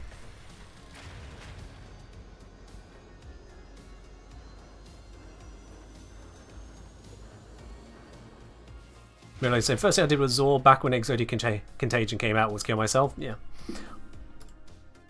By the way, non-steel Patholic, what Fisher? Was that rescue? Interesting. Well, I suppose, seeing as this exterminator is about to pop, we can head on over there. Why not? How long's it got on it? 47 minutes. That's beautiful. That's beautiful. Someone help me get my necromech? There are plenty of ways already to get the necromech. There's loads of in-game support on that. You could literally just farm up standing whilst trying to get the parts to drop and just use that standing with the Necroloid Syndicate to purchase the parts. This is a rescue mission. We need to find and liberate the hostage before any harm If you're comes looking to them. for a group to help you out on doing a particular mission, I would recommend popping over to the Discord, !Discord, and posting Warframe main. You're looking to make a group. You have the parts, you need the damage parts. Yeah, that you have the you have the blueprints. The damage parts are either dropped from enemy necromechs in the vaults, or you can just buy the damaged parts, if I recall correctly, and I think I do, from the Necroloid shop. We can't leave without rescuing the prisoner. Keep searching. Fairly certain that's what they added. You didn't know that? There you are. Got you covered. Quick question. What's some good strats for killing deep Archimedean necromechs? Been struggling with that operator. Lots of slash heat procs. Yeah, no, not slash heat. For necromechs, you want to be using direct damage, high crit radiation on their weak spot on the back. I use Rad Cold because that cold will also slow them down, making it a lot easier to hit the weak spot. I think this Boltor here right now is Rad Cold. I can also buy the parts for Platinum on Warframe Market. True, yeah, the damage parts you can buy for stupidly cheap on Warframe Market these days.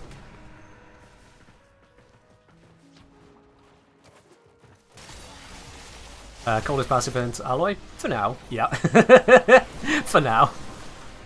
But very true there, Zombiel. Well done, Tenno. Your relic is opened. Well done, Tenno, your relic is opened. I don't think I've heard us say it that way before. Maybe I've just not paid attention. Usually it's like, that did it. The relic is opened. Finish your mission. We'll take a look at what it's inside. That's what she usually says, right? Not just gently, the relic is opened. Maybe I've just not paid enough attention.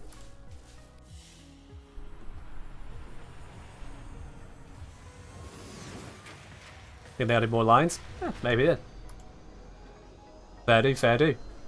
That'll be why I haven't heard it before.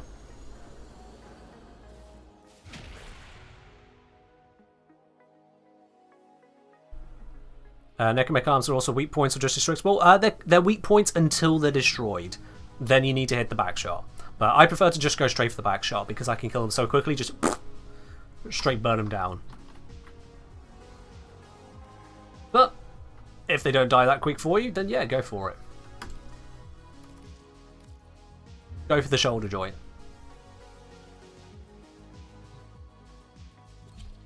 Phrasing.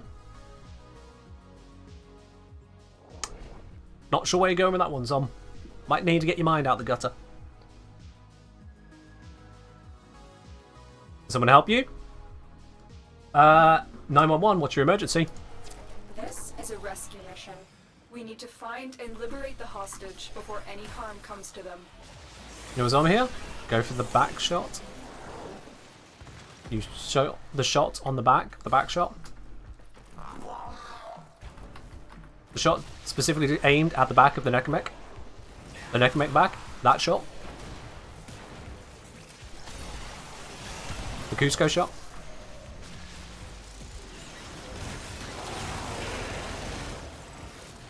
Okay, what if Blast lowered the cap of all defensive resources? Like the Blast idea, but generally when we use explosives, it's to destroy something, so like we use all of our attacks to destroy something. So like a corrosive blast attack would decimate, in this case, literally their armor. So you're again, you're suggesting what, that it makes other procs stronger? Is that the suggestion I'm hearing? It makes other procs stronger. Also, whoops, I should be running forwards. This is a rescue, not an exterminate. I do not need to be focusing on killing.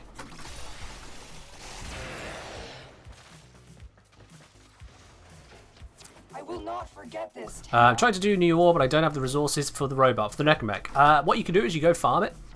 You go farm the resources.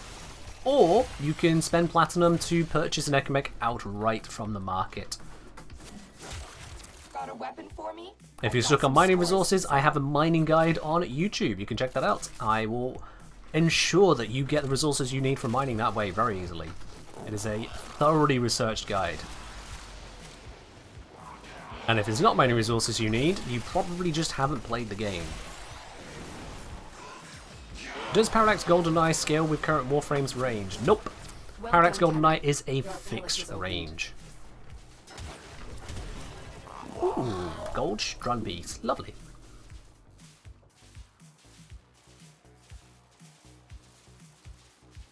Talking about mining, has anyone seen the sci-fi classic Enemy Mine? I have not, nope.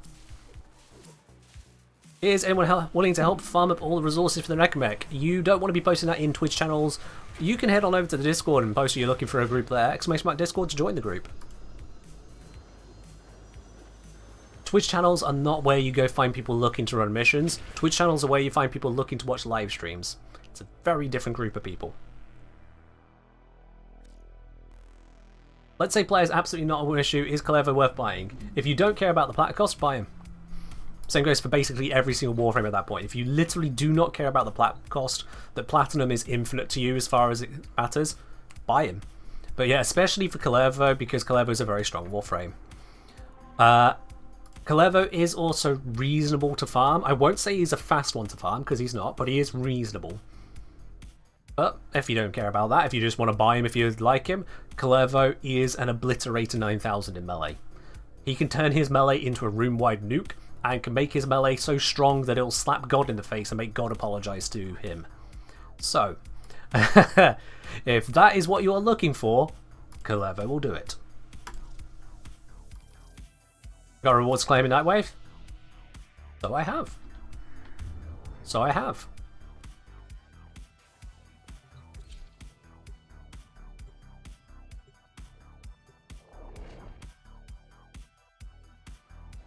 Oh no!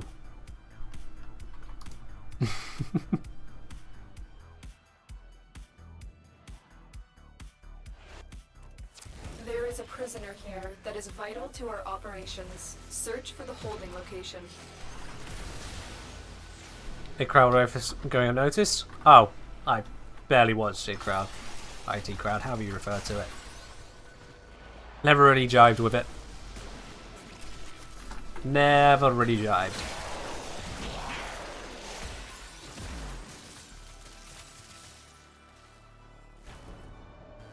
Someone is just jittering around.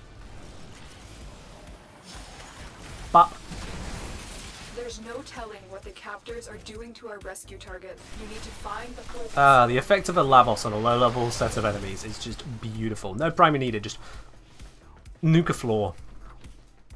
Nuke a whole ass floor, but it's slow enough that you can really appreciate the nuke. Just makes it feel even better. You know, I've also got that. I'm gonna go grab that reactant. You've got that. You've got that. You know what? I'm just here for the ride, apparently. I'm in your debt, Tenno. Let's go home. Low-level missions. Everyone feels like they can contribute. Oats. Level sneezes, everyone dies. I mean, it's more of a little dance to it. Give me a weapon. Equinox is the sneeze. Equinox just actually sneezes and everything and nearby dies. Well done. And Your relic is opened. with little enough armor, that's at every level. I should say, I've read the post, doesn't really mention the health armor simplification. Are you okay with it? Because it feels weird for both Moa and crewmate to have the same health. Why does it feel weird for them to have the same health? Why do they need to have the same health? Or different health, rather. Why should one damage type necessarily be better against the other? It's a factional design, as opposed to a health type design. But it's just the direction D are going with it. I don't see that it needs to be different. My initial instinct... let's go with the Carapace. My initial instinct was similar to yours, of going... does it... Is that oversimplifying it? But honestly, the more I think about it, the more I feel it just doesn't actually matter. Just doesn't connect enough to be worth the confusion for new players. Because I look back to trying to understand the different damage type weaknesses and modifiers all across the health types and armor types and shield types, and which units have this type and which units have that type, and Lancers become elite Lancers and now they've got a different armor. That level of complexity, from a simulation perspective, seems more interesting and more accurate, but from a gameplay perspective, it's just this barrier. It is absolutely a barrier. The number of people who think that if they're shooting armor, then their health types don't matter is ludicrous. But the game kind of communicates it like that. There is an armored enemy, and you can remove the armor to make them a health enemy, is visually how it appears, even though that's not correct. They are. I'm honestly fine with the simplification. It removes some of the intuitive value to someone who knows the system. You know, why is metal-bodied creatures got the same health as flesh bag in a suit? But on a faction level, where it can then be just communicated clearly to newer players, hey, look, these are different units from the ones you just fought, switch your damage types, I'm fine with that. I'm genuinely fine with that. Is this the UI in-game info issue?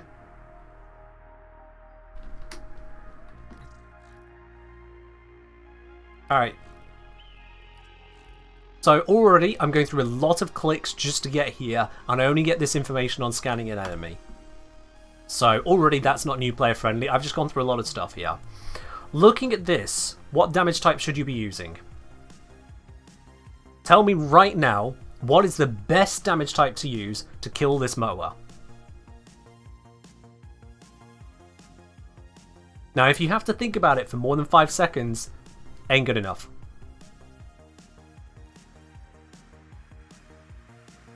This slash here, does this mean that slash is always a bad idea? Does this mean that magnetic is doing 3 times the damage? What is this damage type? I think it's electric. Okay, and what is this one? Shit, I don't recognize this symbol. I'm a new player. I haven't seen this symbol before. What is that symbol? Oh shit, I need to go look that up somewhere. Where do... X plus is plus 25%? Incorrect. It normally is, but it's not always. So, incorrect. Sorry, Death Sculler. And again, that's one of those bits and pieces like, hang on, wait, why? Why is it different? This isn't good enough. So, okay, should. How do you think this is going to be improved? You are saying so UI. You're asking me to argue against your point when you haven't finished making your point. I have made an entire essay on the forums. I have given my points on the things I think need changing there. So, you are trying to make a point, but you haven't actually made it. You're asking me to defend my non-point against your missing point. Make a point. Then we can have a discussion. Do you see how this works? You're going, so it's UI, so it's UI. Make a point! Thank you. I have just demonstrated to you that it is completely out of the... I'm getting angry at you. D demonstrated in a similar fashion to this. You would see right there what damage types would be recommended. It would be simplified to a way that a new player can engage with it. Now, if you want to just keep on saying, oh, isn't that UI? Why does everything else need to change? You go and put that entire damage type UI onto that screen and tell me that a new player is going to understand that in a way that they can actively work with it. Go ahead. You show how that will be superior and that everything else we've talked about can just sit still and a new player is going to understand it better now.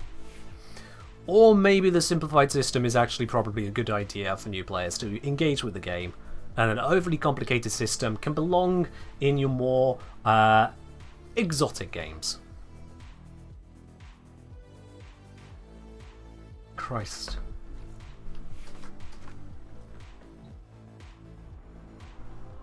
to repeat so it's UI without actually making a point is actually insulting there.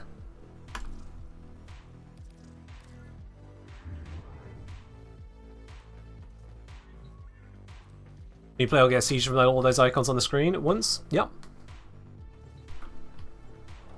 Sometimes more detail is actually too much detail.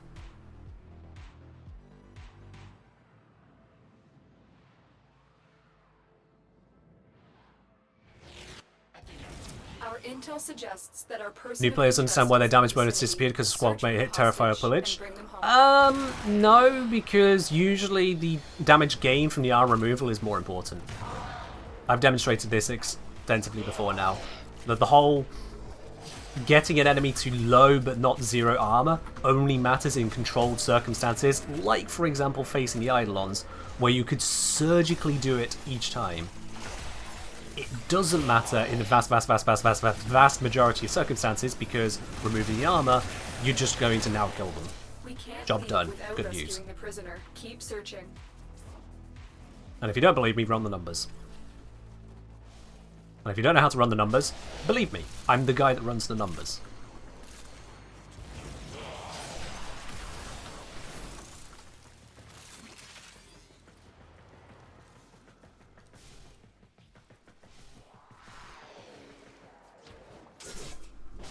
Hydrate? Sure.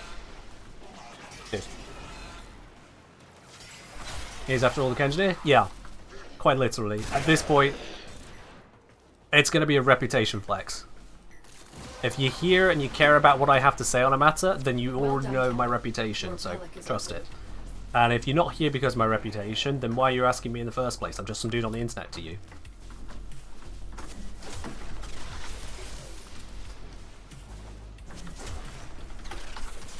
Oopsies. I thought I was gonna die in there. Is that citrine ability? What's citrine ability? Is that what? What's that?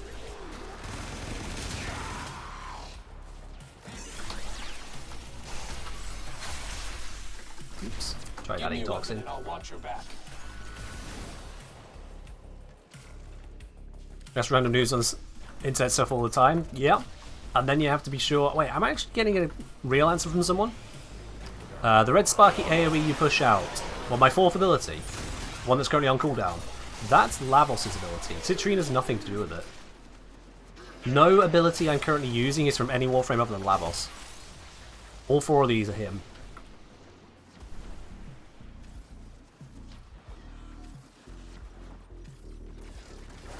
So this, bam, that's Lavos' fourth.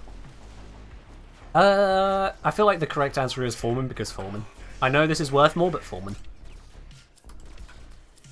It's basically a contractual obligation, Foreman.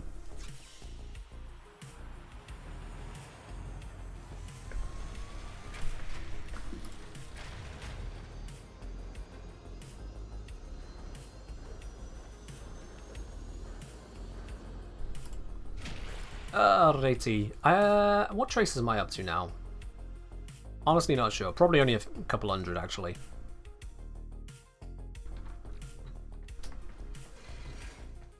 Probably only a couple hundred. Let's see. 483. Okay, more than I thought it was going to be. That is good. How's everyone doing this afternoon? I'm doing well, thank you. As long as we got people who make points when they intend to make a discussion happen. Hope you're doing well yourself. Welcome in, Nomad. Been full of traces for weeks. You need to start ranking up some relics then. Any more? I'm just going to keep getting traces. Mirror Labe. They're just going to keep on rolling in. When is Protea Rave? Starter next month, May 1st, yeah. We are just a few days away.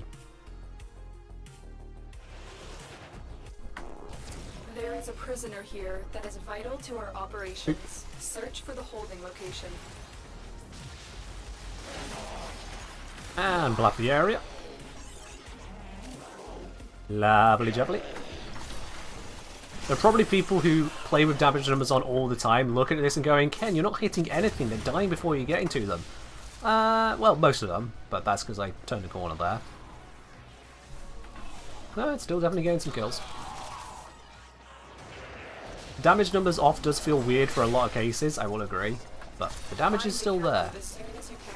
We don't have much time.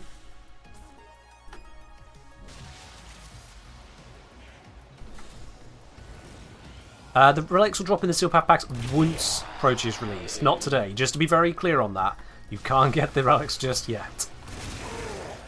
I'm sure you knew that, but I want to make absolutely certain with the way you phrase that. They can drop once she's released. I knew you would come. Thank you. Come on, Reactant, where you at?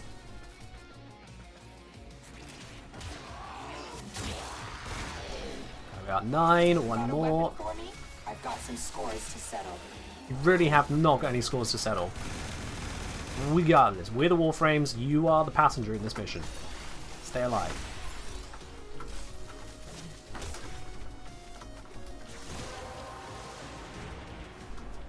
The relic has been cracked open. Finish your mission to find out. Why play the game with no funny red numbers? Funnily enough, I'm not using red crits on Lavos's abilities.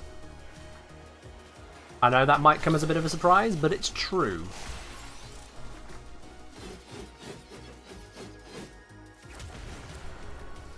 Revenant or Revenant? I guess I'll take the Revenant. Yep. Gotta go. Alright, J. Lewis. Thank you very much for joining us on these runs, and also double thanks for letting us know in this screen here that you're popping out, rather than just, you know, vanishing wordlessly, as some do. I appreciate that. Thank you very much for joining us on that one, and that does mean if anyone else would like to join on in, that means we're going to have an open space. First come, first serve on that one. Send me a message in game, the Kengineer. Should abilities be allowed to crit? Some abilities do crit. Am I just opening trash relics, or are you trying to get something whilst I trace farm? These are just the Radiant relics I've picked up somewhere somehow. Nothing special about them. Hello Ashia, I'm doing alright, hope you're doing well yourself. You want to see a screen of red crits, say Jaya? Harrow, mayhap Citrine? Yeah, you know, red crit enhancing frames would be better than a non-crit enhancing one, yeah. That would usually do the trick.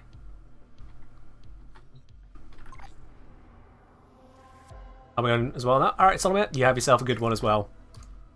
Close off those tabs there. That's all the message. All the message. All the message. Mirrorleaf, come on in. Yeah, I'm on in. Solomon, you have yourself a wonderful dinner. Yes, indeed.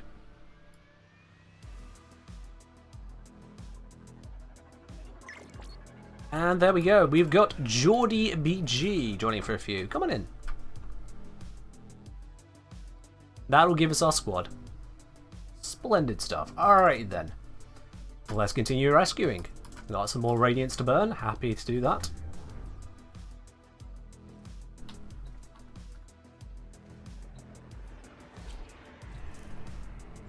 Beautiful triple radiant. Looks good.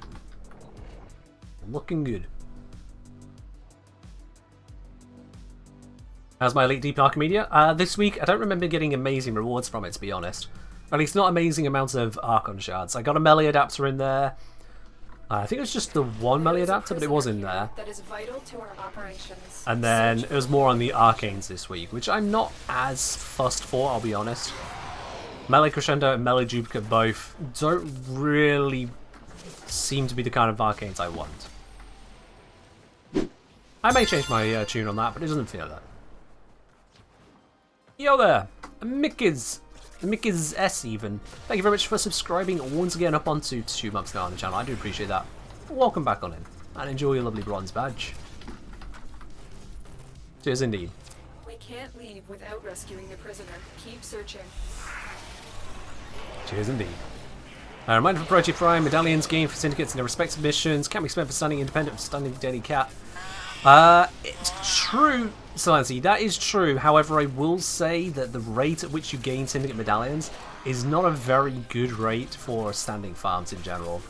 I would say your time is better spent making sure you got full void traces, steel essence, that sort of thing. Or farming non-relic packs and then just, you know, doing something else. As much as you can have technically endless medallions to trade in on the day, it's not a very good rate of return.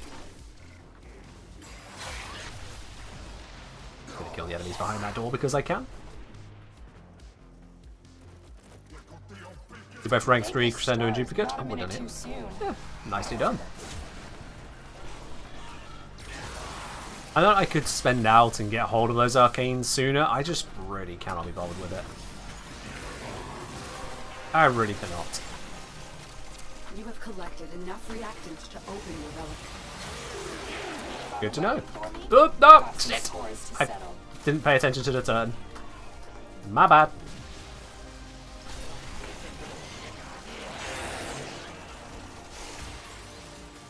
Oh, the absolute size of those dashes though, the length of them. They just keep on going. It's beautiful. Beautiful. I believe Protea Prime's almost here already. It is just further proof of the ever-marching path of time, I suppose, yeah. Someone left you on the last second on Steel Path Circuit. Oh. Leaving any mission on the last second of the do you stay or leave screen is just a dick move. It really is. Personally, I would like if someone changes their vote. Yeah, I was going to say if someone changes their vote, adds 5 seconds, but then someone could lock you in indefinitely with that.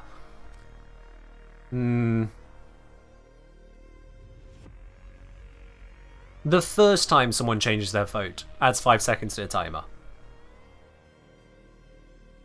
There would be the potential for abuse that 3 people in your squad could all do it one by one to add 15 seconds to the timer, but the first time someone changes their vote, brings it up to 5 seconds left to give you time to react yourself. That would be a slight quality life change I make there, but it's such a niche one, it's probably not going to happen.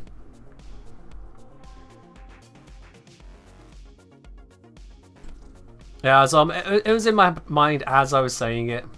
It was in my mind.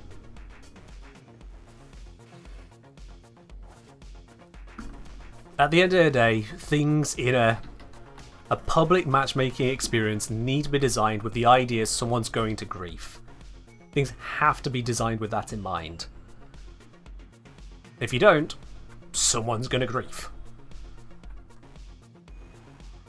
Why not just remove the screen itself, make it like ESO where you leave by a gate whenever you want? Because of the wave nature of it and the failure condition. ESO, you don't fail, you just end. If you don't kill enough enemies, the efficiency runs out, the mission just ends. But for defense, if you don't kill enough enemies on, say, wave 17, they destroy the objective, you lose. So that's the difference there. It's breakpoints to say, hey, are you sure you want to continue without your friends here? You know, that could go very bad for you. Can't leave without rescuing the prisoner. Keep searching. Whereas for other missions where it's not as a directly failable thing, like survival, once you've gone through the 5 minutes and then your life support runs out, the mission hasn't failed, it's just, again, ended. Leave whenever.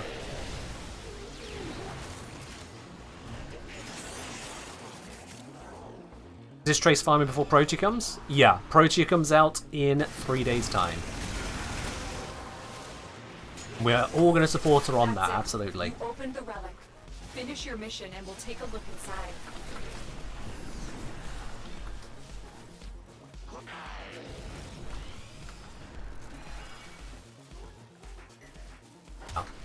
The extract mechanics overall for defense, for survival, even for disruption, I'm fine enough with them, to be honest. I'm fine enough. Let's go home. But the fact that there is the potential for grief left in there is, in my opinion, an oversight.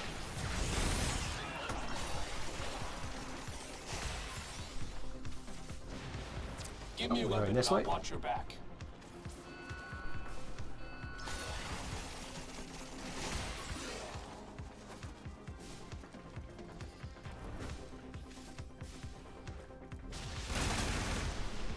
There we are. Today I had someone leave a Void Cascade, teleported me, and the Thrax was fighting into the elevator where it killed me because I couldn't attack it. Oh, that's... wow.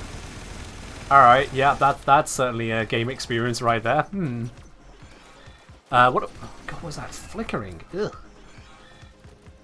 Bratton Peak. These are all. Nell Peace, fuck it.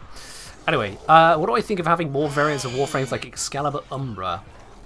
Like pre-Eidolon Valkyrie or pre-Eidolon Revenant. I'm not really attached to the idea, to be honest, no. I'm fine for there to be stories of Warframes that we don't necessarily play. There are 2 Warframes that died fighting the same beast that Avara succeeded in killing. Those 2 Warframes canonically have been lost to time. Avara has not been lost to time. I'm fine with there being Warframes that just kind of sit away, whether it be variants or whole ass different ones. You appear to have activated a mission there, Geordie. Can you not do that? Not sure what mission you've even loaded up there. It's that Steel Path. Confusing the others now. Mirror yeah, click off. You click repeat? Ah, I see, yeah. Don't worry, I'll start the missions. It's broken everything now. Mirror, can you vote no? There it is. Alright, cool. I don't know why it took all 4 of us to agree to cancel that mission vote. That was weird. There we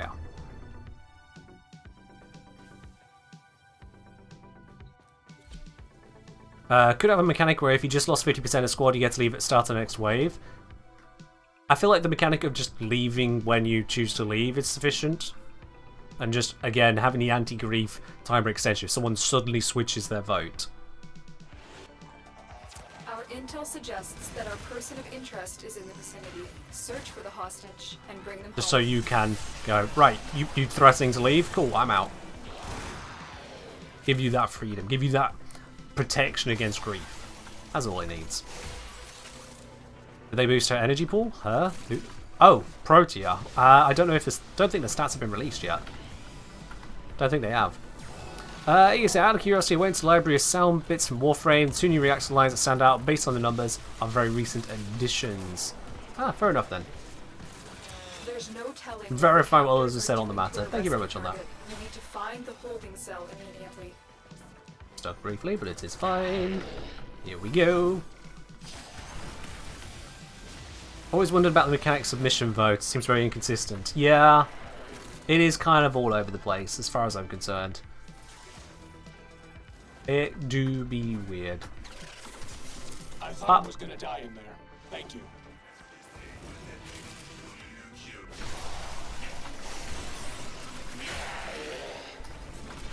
Probably just sending us this way. And through Got an here. extra weapon.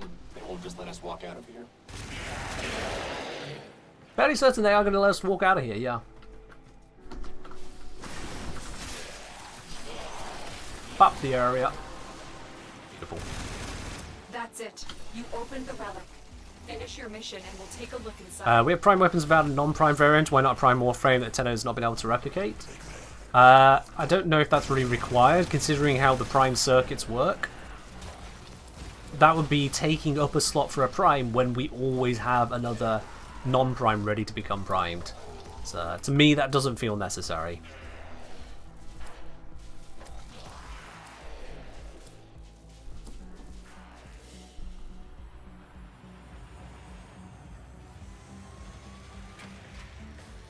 Alrighty, now the 33 traces, not too shabby. Off onto the next one.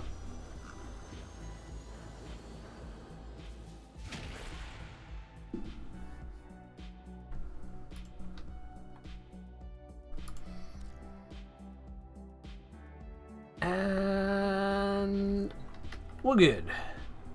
Alright, that rescue still up? Oh yeah, we still got plenty of time on that one. Beautiful. Beautiful.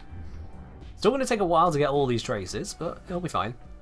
Hey, is a roll on a melee riven of range, damage to Grenier and Corpus decent, or should you keep rolling? Typically, that wouldn't be considered a good one, though. It does depend on your weapon, it does depend on your setup, but typically that's not good. Reason being with that is you've got 2 faction bonuses at once, which are not going to work at the same time, ever. You're not going to be fighting Grenier and Corpus in any reasonable mission. So, you've got to basically at all times at least 1, if not 2 wasted bonuses. That ain't a good ribbon. And then you say range as well? Yeah, range on that. Range can be a good stat. That can be a positive one, as it just means you don't need to use a range mod anymore. But there are some weapons that don't need a range stat or don't really benefit much from it. So again, it comes down to the weapon, your loadout, what you're facing. But that doesn't sound like an amazing one. That is a huge sphere. Just saying.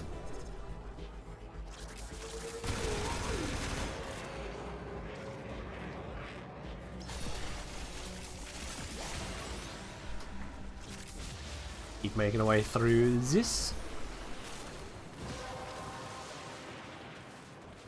You have collected enough reactant to open your relic. You got that, you got that. There's no other ones for me to hack. I will just wait to leave. You would come. Thank you. That panel didn't get hacked, we'll just walk through. That's fine. Depends on Dispo 2. Range on a dual carries ribbon is literally worse than regular reach. There is that, but at the same time, if it can give you range on top of other stats to effectively dual stab the mod, then it can be worthwhile. Which, again, it comes down to the weapon, it comes down to the build. Nothing about Warframe modding exists in isolation. Nothing.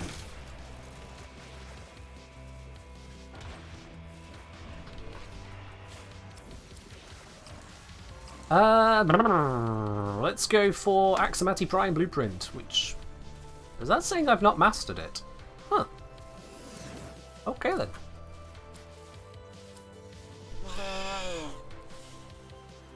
Maybe I'm looking at that wrong.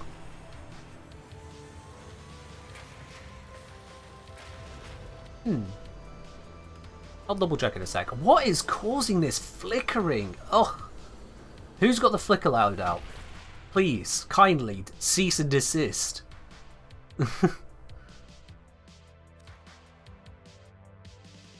That is painful on the eyes. Mirrorlabe? Of course it's Mirrorlabe. How is it that you have... Sure, no, wait. Was it the Jaya causing that?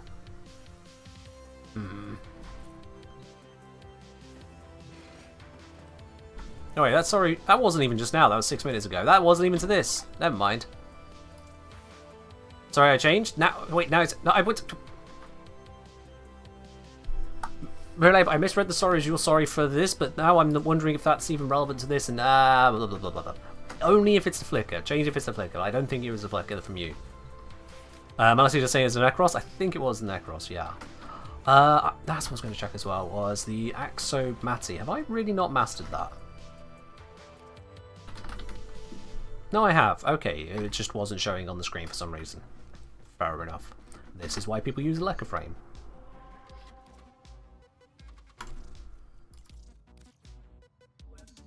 What do you think about stat locking a river? Locking in a stat line with resources and be able to roll the rest of them. Oh, that's a topic I don't really want to cover today, I'll be quite honest. I've talked a lot about different mechanics and systems and changing things in Warframe over this stream. I'm just going to simply say I'm not a fan of the ribbon system. But I'm going to leave that one there today. There is a prisoner here that is vital to our operations. I'm going to leave that one there. Search for the holding location.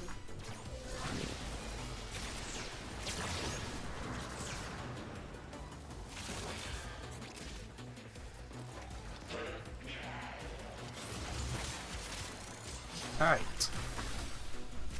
Position visual effects randomly recently too, like Master's Bubble will stay on my frame for the entire mission. Oh, I've had that one for a while. That one, it happens if you kill Malice while the bubble is active.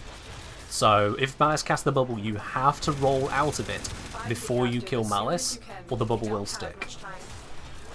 It will only visually be there, but it will then just stick. I think it only then goes away again if a new Malice appears, casts a new bubble on you, and you then roll out of that one. The system as a whole, Snoopy. The system as a whole. I'm just not a fan of the ribbon system. I get the intention of it. I think it failed that intent. And the various mechanics else within it are not great. I do not like the ribbon system. But again, we're not going to go into a full long thing on that again today.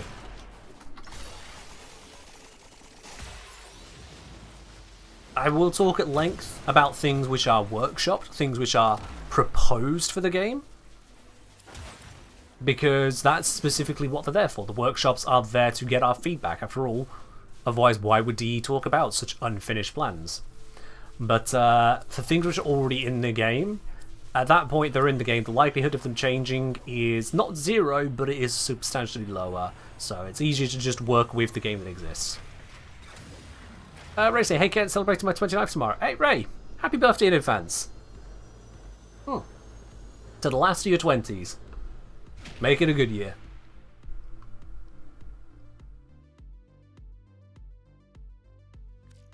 What's not to love about rolling a river 1,000 times to get nothing at the end? Yeah, again, we're not going down this road. 4 hours to a weekly reset. I too don't like the Riven system. Desacrip, thank you very much for the £10 tip there. I'm glad we're in agreement. Simple as that. I am glad we're in agreement there. Thank you very much for the tip. I really do appreciate it. We still got a rescue running. Let's keep that one going. Browse to a weekly reset. Still have to do Steel Path Circuit. Might want to pain. Do you have to? Just want to be clear on that. Do you have to do it? Are you enjoying doing it? Because what I'm asking here is, are you putting yourself at risk of burnout, turning your hobby into a chore? Just a point of caution. If you're fine with it, go ahead and do it. Our intel suggests that our person of interest is in the vicinity. Search for the hostage and bring them. Everyone who had a minus crit chance later was probably crying whilst trying to get it. Maybe. Maybe.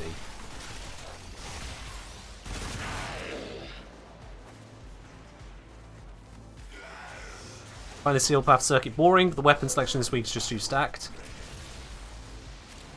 Don't overcook it then. If you get one of the weapons, it will be a few weeks before the other one comes around again, but in a few weeks it will come around again and you'll only need to get rank 5 to get it that time, rather than having to do rank 10 to get both. Take it at a speed you're comfortable with. Steel Path Circuit grind is definitely a burnout risk. Absolutely a burnout risk. To the point I'd say as well, just re-rolling the circuit a few times over until you get a comfortable frame weapon combo almost is worth it as well. One that you can feel like you'll get a good run for a long time, even if other players drop. I will not forget Oh, there we are, this, lovely. Tenno. But even then, just rolling that a few times can be frustrating and unengaging in itself, so pay attention to your instincts. Feel for your own personal preferences. You opened the relic. Finish your mission and Avoid we'll the take a look burnout. inside. Also, don't get stuck under a stairway. That is very much not Pog. How?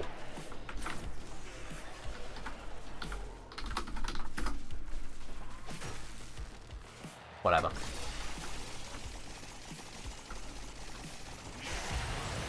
Just whatever at that point.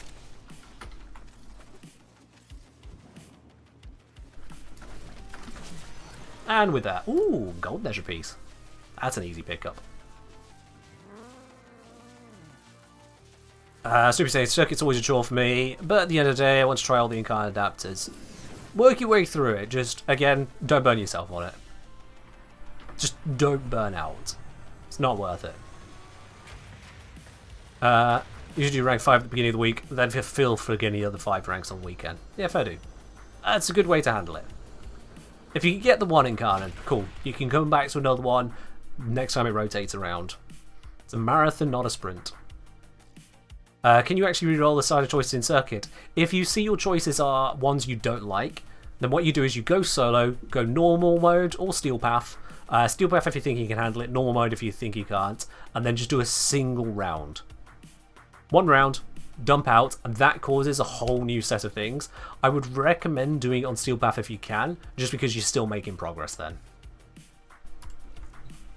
Once you've done that one round of the circuit, you'll then be able to have a look and see what you've got next time. So maybe this time I'm like, oh, look at that, I've got Trinity, Baruch, Nova, Atlas, Protea. I don't really feel like playing these. Like, sure, Trinity could be nice and defensive. Sure, Protea can put out the damage and support. Sure, Baruch can just go, home, but not really vibing. So I might do a single round of this. Or I might look at the weapons and go, wow, the most invested things I have are the Gultor and Boltor Prime. Boltor will be a nice one, but if that was, say, Bratton, then I'll be like, yeah, nah. So just like that, you do one round of circuit solo, and then you're good. Sometimes it doesn't refresh though. I've not experienced that. This shows me what I've actually got over here every time. I've not had an experience where that's lied to me. But hey, if you go in and it's not what you're expecting, then okay, dip out and again do a solo circuit round. If you do a re-roll one round on public, you're a monster. There is zero benefit to doing it on public. You can handle it just fine solo, so there's no benefit, but you are also causing misery for others. All for the effort of just switching the game mode from public to solo. That's a dick move. That is just a dick move. Hello, Sleep Death. Truest PSA you ever can. I'm correct from time to time.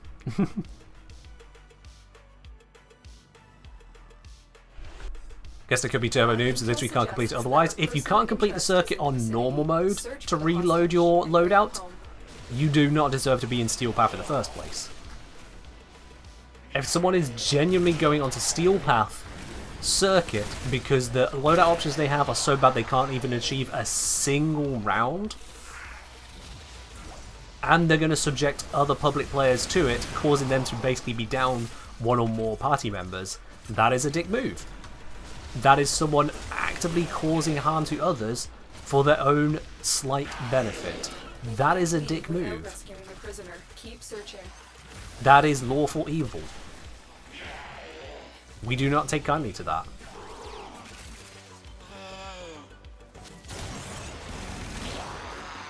I don't even need to be shooting these as I go. I again distracted myself with a point. You don't re-roll your loadouts because you just wait till it changes. I mean, it's 2 hours maximum for it to change, so some people don't want to wait that time, you know. They might have an hour to play, and they're like, oh, okay, I've got a crap loadout. This ain't doing it. Oh, that's been done. Nice, nice. Off we pop then.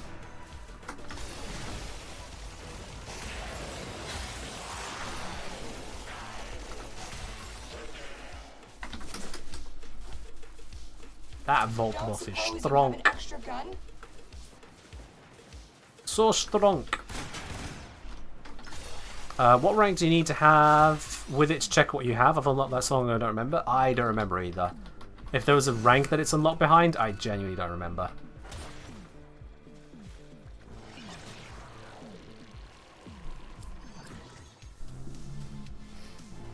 Alrighty, yeah, let's grab that.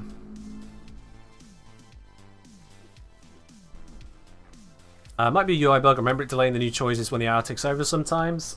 Just run a quick mission. If it's just ticked over like that and it's not updating, you probably just need to run a mission to reset navigation. And you can do a capture on that.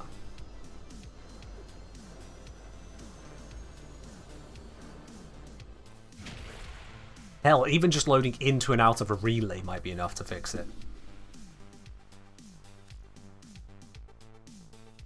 Another 41 traces, a nice pickup. Let's load up the next mission, and then I would like to peek as to where I'm at on those traces. Oh, we've lost all the Litha rescues. Oh, it's about out of radiance anyway. Let's see, we're going to capture. Capture would be lovely. No. And as much as these look nice, they're all endless missions, none of them are quick, and that just makes me go,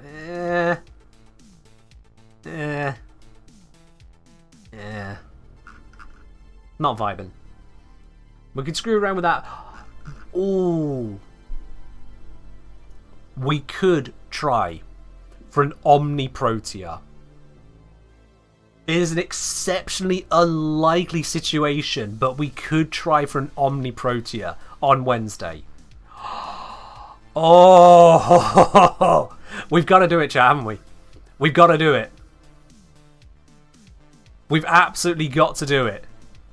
I mean, it would be terrible rewards-wise because there'll be 4 Protea pieces at once and you can only pick one of them. But we've got to try. I'd love to see the reward screen showing Protea Blueprint, Protea Neuroptics, Protea Chassis, Protea Systems. The ordering doesn't matter. All 4 present for absolute screenshot flex. Oh, gotta. Where we'll get Protea Prime relics from when she releases, same place you get all normal relics. Relic packs you can get them from just doing normal missions, a disruption, defenses, interceptions, all around the map. Absolutely. Standard relic locations.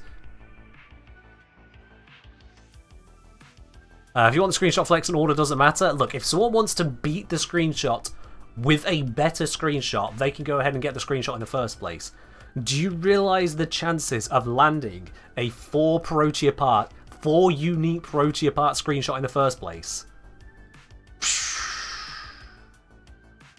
Just that alone is going to be a devil to pull off. Genuinely a devil. You know what? I'm going to stick with the Miso Fisher. That one actually looked okay. And nothing refined. Off we pop.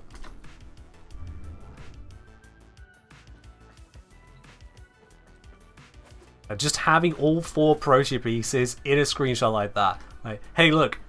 We got the brand new Warframe. If only we could take them all. We just did this for the flex. Oh, that'd be beautiful. Everyone in the mission will have to coordinate their relics. Yes. Yeah, that's something that we could achieve on a live stream. I know it might sound a little bit unusual, but this community includes people who are able to follow somewhat complicated instructions, such as grab a different relic. But I appreciate you pointing out the very simple requirement there. I'm glad you're on the same page.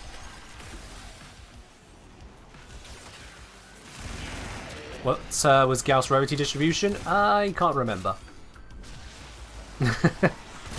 I just can't. If we get a situation where it is a rare, 2 uncommons, and a common, the uncommons with Radiant I think are 20% drop chance. Without rescuing the prisoner. Keep searching.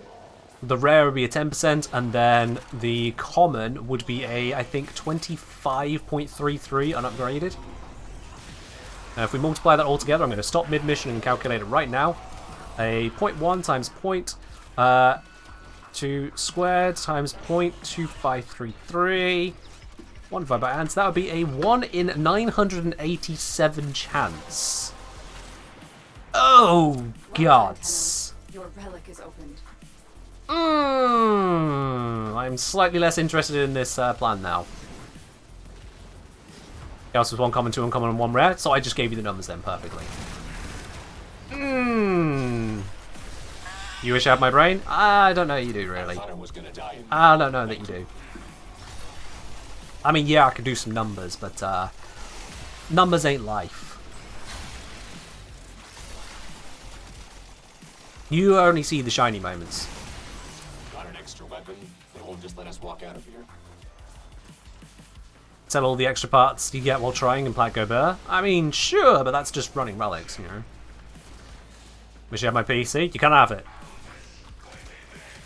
Mine.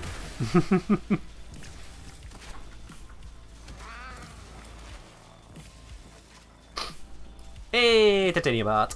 Lovely jubbly. But yeah, 987 runs on average to get that, or I should say 1 in 987 chance. Ooh, yeah, that's a little spicy. Fun fact, that is also the chance if you go solo, opening those relics one by one yourself. That's the chance of you getting the full set in 1 relic of each type, solo. Mickers, cheers. More likely than 1 in 1,000? Yeah, no shit. That's what 987 means. Less than 1,000.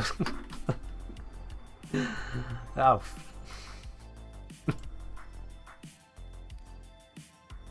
Up next, Solomir thinks he's a jokester now.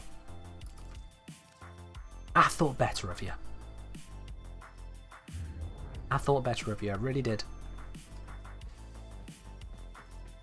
Imagine if we get 3 Radiants at the same time. I mean, that's the point. To open up the uncommons, you would want to make them Radiant. Is there a Kejdir clan? There is. It is not a highly active clan. It's just a clan that people sometimes join when they're asking for it. There are no clan events. There are no special clan meetings or whatnot. It is pretty much what most of Warframe clan action is. A blueprint dispenser. This is a rescue mission. We need to find and liberate. Okay, 3 gold rewards? Well, 3 gold rewards would be a worse result because that wouldn't give us a screenshot. That would be genuinely saddening.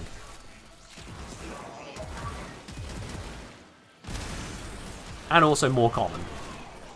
Triple gold would be more common than getting the Protea screenshot I'm talking about.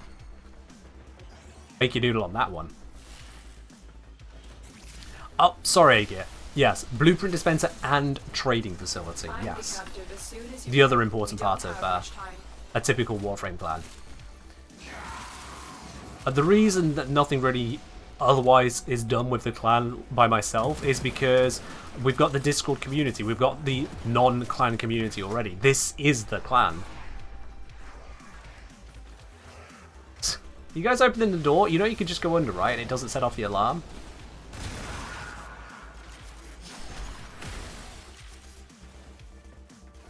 Just an FYI. You've got your combinatorial? Aww. I'm in your debt, Tenno. Let's go home. Did you just do... Well, 1 is a 10%, so 3 must be a 1 in 1,000 because there isn't a 4th relic. Aww.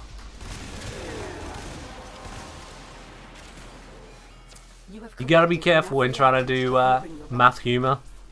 If you don't get the numbers right, it's just gonna be a negative. Nothing beats the 4 former relic screen for sure. Oh, 4 silver former. That's the relic screen everyone fears. 4 silver formers. That's when you realize you got as lucky as you could to get the worst result.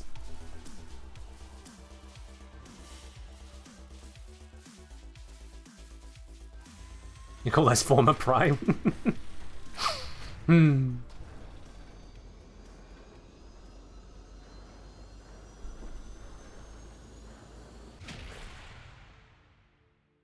Now, let's not turn this into Bad Joke Central, alright? This Twitch chat does quite literally have a rule against bad jokes. Partly because, when we didn't, there were too many people trying to get their 5 seconds of glory. Let's not go down that road. No, don't all, man. There are 250 people watching right now. If all 250 started spamming out those crappy bad jokes, we'd get nothing else in this chat. Hell, even if just 50 people started doing it. You scroll up and count 50 messages, you see just how much of a pain that would be on this chat here. There is a reason we have that rule. There is a damn good reason for it. Our intel suggests You don't think there are many bad math jokes? Search for the hostage Oh, and bring them home. there are a few. You might have to extrapolate from the ones you've encountered before. But, yeah, there are some real better ones out there. Many times you wonder, is this ever going to end? Even worse, if people don't all get it, if only some people understand it, can cause a bit of division between everyone, just trying to process what's actually happening. There's no telling what the captors are doing. It doesn't go well. Target. You need to find the holding cell in the pantry. Democracy. I think you're in the wrong place. This is in fact not Helldivers. This is Warframe. Exclamation mark Warframe if you need a reminder.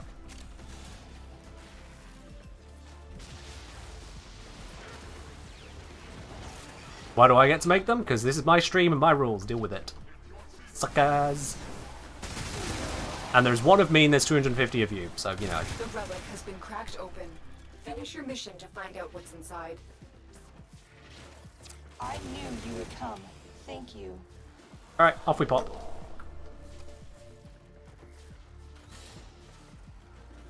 No democracy here? That's correct. This stream is a dictatorship. I don't suppose you have an extra gun? And you're not allowed to make a move on taking over the power of this stream because there is a rule, no dick moves. You can't make a move on the dictator. Them's the rules.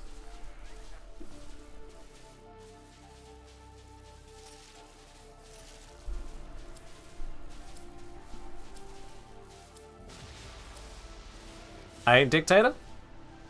The temptation to time you out just to prove the point is really strong. Just saying. The temptation is there. I'm not going to do it. This case.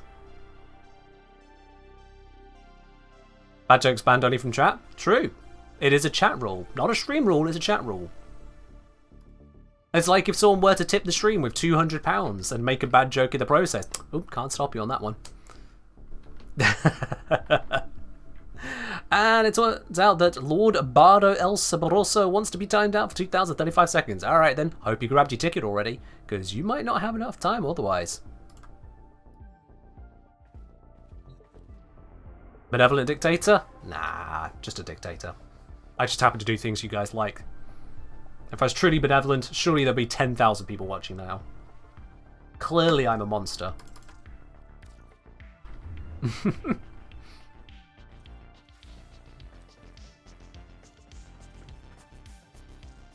There's Steel Path Cascade Fish. Yeah, let's just not. Let's just not. I'm not looking to try hard today.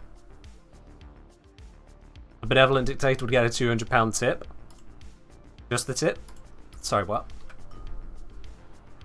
Hello, Original Saucy. Welcome on in. There is a prisoner here that is vital to our operations. Search for the holding location.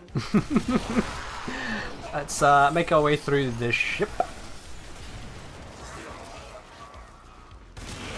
And hope for another round of beautiful reactant. That Freudian slip. Careful now. That sounded like a bad joke in the chat there. That sounded like a bad joke in the chat. You wouldn't be doing that now, would you? Find the captive as soon as It would be a shame if something were to happen to you. Still does like using a banhammer.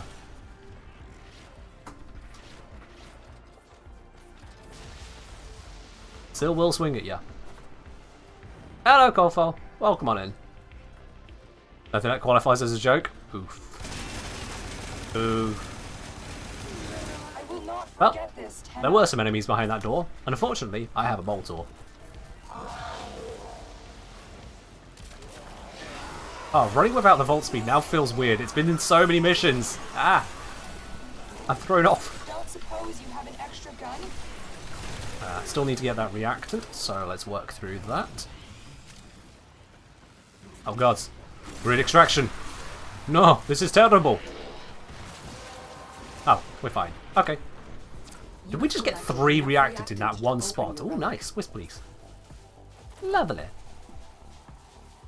One more mechanic question. What do you think about a brewing mode for Lavos, where if you double cast this element, it just kept the alembic full? Create another element would clear the alembic. Double cast his element, it just kept the alembic full, create another element cleared. Not sure I quite follow you on that one. Not sure I quite follow. Just anything along the lines of, hey, can we just keep an element in? A toggle option for me would be fine for just keeping Lavos' infused element, personally. A toggle option will be where it's at. Most like we have tap hold stuff, just toggle keep it in. It can even exist on the Arsenal screen, because it's a Lavos specific thing. Straight up toggle on that would be fine. But he's suggesting, like double infusing elements to keep it, an alternative way of implementing a toggle. The method of implementation doesn't hugely matter. The biggest concern is the existence of said implementation. Especially this goes for those who are playing on console, because I understand that Lavos is not a pretty frame to play on console. I mean, it's already faff enough on mouse and keyboard. Again, little accessibility details.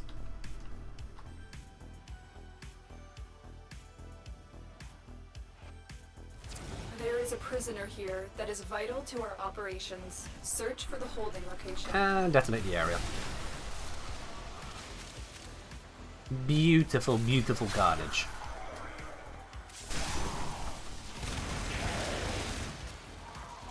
Beautiful carnage.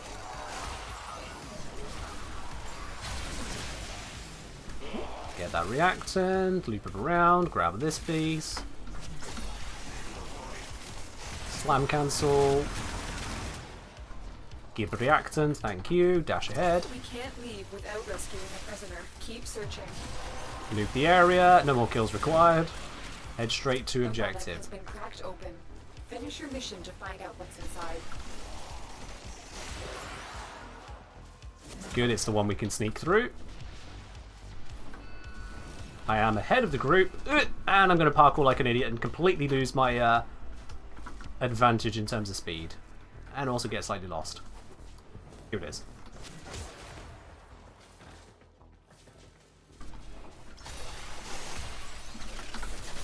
I will not Found him. forget this, Tenno. Out we pop.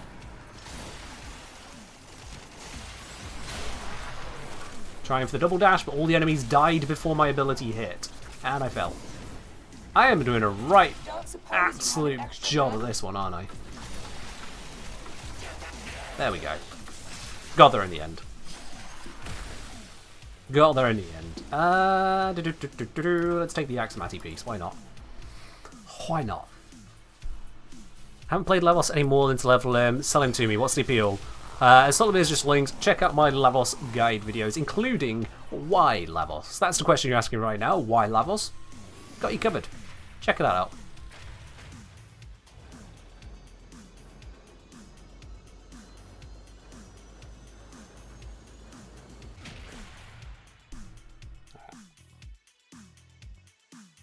My pleasure, Nightingale. My pleasure. Alrighty, that is another mission down, another bunch of reactant obtained. How much reactant am I at now? Handy command? Oh yes. Reactant 990. We've got a good amount. Have I made a build video for Protea? I haven't made one as yet. I've been focusing on something else. I'll be honest, May has slightly snuck up on me, and the Eclipse video has taken longer than intended because Eclipse is a problem. So I don't think I'll have a Protea video out for the release of Protea, but instead shortly after. Protea Prime, that is. It'll be slightly after. Our capture is gone. We've got a Sabotage and Saturn, Sabotage and Sedna. What do we got on Steel Path? What do we got here? Exterminator's a good one. Looks about the best one. Or we could do the Axie Rescue. Oh, it's Eris. Not a fan of that place. Yeah, let's do the Exterminate. Sod it. Sod it. Almost lost Ken during the Eclipse testing. It's fine. I've gone through it. The numbers make sense. They're stupid, but they make sense. I got there. I got there. Pretty say handy's the Lavos main, so it's 3 entire videos I get in. 4. We got the Lavos video, the Lavos Orbit video, the next Lavos Orbit video, and the Y Lavos video. 5 if you also count how to farm Boosters Former and Endo, because let's face it, that's a Lavos thing. The Eclipse nerf was a pretty big disappointment. I feel it. Except for Mirage, it was just an out-and-out buff. Mirage is cooking with new Eclipse. Just always on, no faff, 200% base damage buff, multiplicative with Prime Shuffle, Prime Pressure Point and similar mods like that. Woo! It's dirty is what it is. Just dirty. I love it.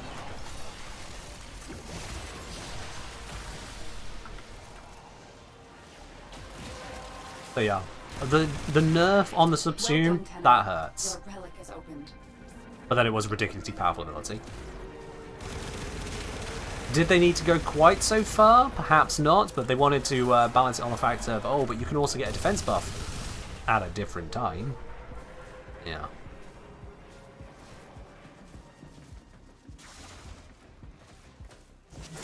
Still, as I will demonstrate in the upcoming video, Eclipse has its places. They aren't as many as they used to be, not at all, but it does have its places. I'll go into the detail.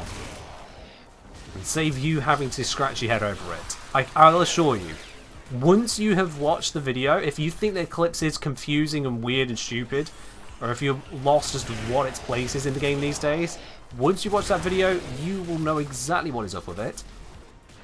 You might not understand the full whys as to why D have made some of the choices they've made, but you will understand your choices, your options, and therefore how to best beat the game. I'll have you covered. The enemy is broken. Well done. Now get to extraction.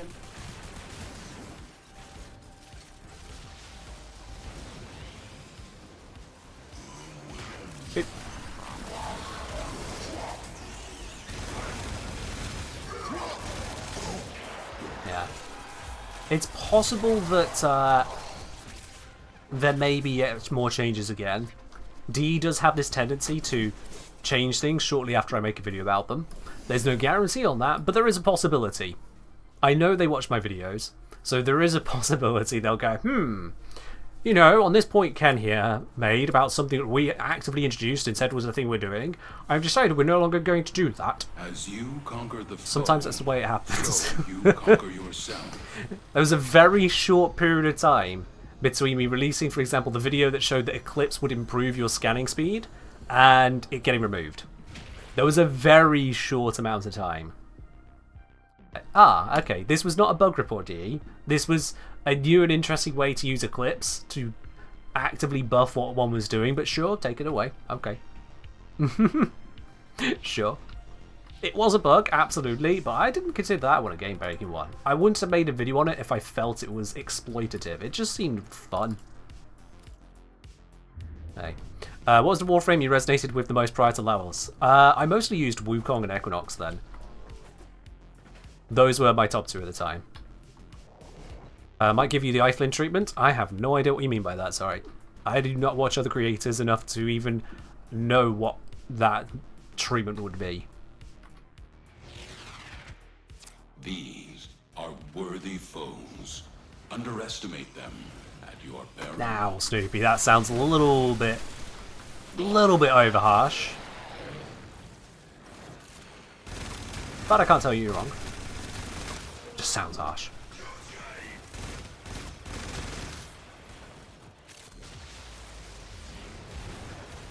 I just remember there was one other thing I wanted to run by stream before we wrap up today. Let's see, where are we at time-wise?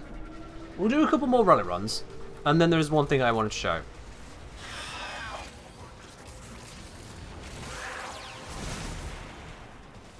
That's it. You opened the relic. Yeah, one Finish other your bit. mission and we'll take a look inside. It's interesting if you think about it. I put out the video about Eclipse buffing scanning. That got fixed and removed. I put out the video about one small change I'd make to each Warframe, and that included a tap hold cast of Eclipse. D implemented that. I suggested that Ash get moved to rotation A of say the Railjack missions rather than rotation C. D did that. Anyone wants to say that D doesn't listen to the community? I mean, I'd like to say that they do, based on some of those points right there. D spying on me? It's not really spying if I put out a public video. Spying. behind extraction. Tweets out an idea. This person is spying on you. They read your tweet. Not quite how it works.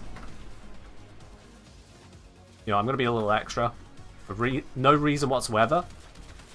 I'm going to complete the mission. Down here. I think you can be down here, right? There it is. I refuse to get on the extraction pad this mission for no reason whatsoever. Also, someone is dying. Yeah, good. Do you have a log of creators' mains and ways to change them? They accidentally moved you down the alphabet by 1 to M for Mirage. Right, I'm ready. Right, yeah, right. Ken, do you think the lens could be a good weapon in future due to upcoming buffs to blast and cold damage? We don't even know what the buffs properly are, so I don't know. Don't know. You know, pay a visit? Oh, okay. Yeah, good. A valuable lesson. Yeah, fair point, Snoopy. Fair point. Snoopy's saying they removed Eclipse because D looks at the numbers and usage. So hopefully I'll make a point that it's not good enough. Yeah, fair point. Yeah, I know that kind of joke, Umbrella. We call them bad jokes.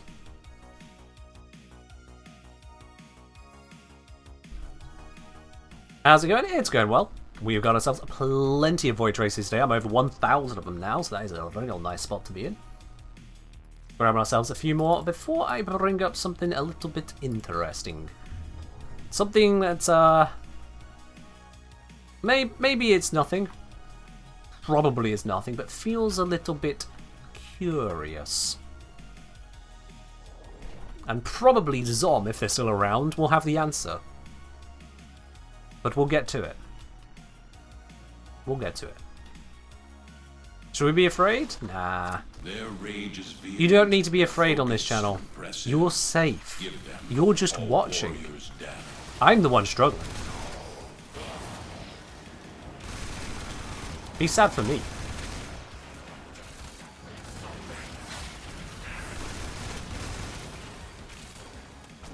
Those are all bodies. Can't shoot bodies. Well, you can, but it doesn't really achieve a lot.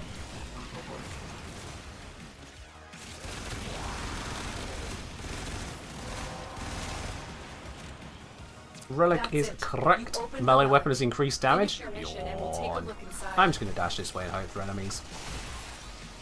Oh look, enemies.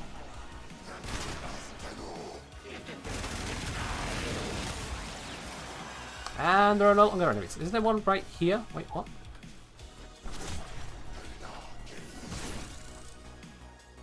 Ow. Okay, I found the corpus in the walls. Got it.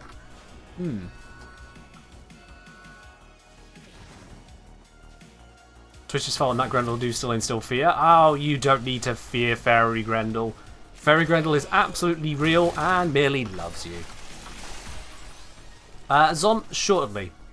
What's going on is shortly you may be able to answer why the weird thing I'm going to be showcasing is not quite so weird. Or explain that it is absolutely weird and there is no explanation. Maybe. Fairy Grendel, do you want to know more? Oh, chat.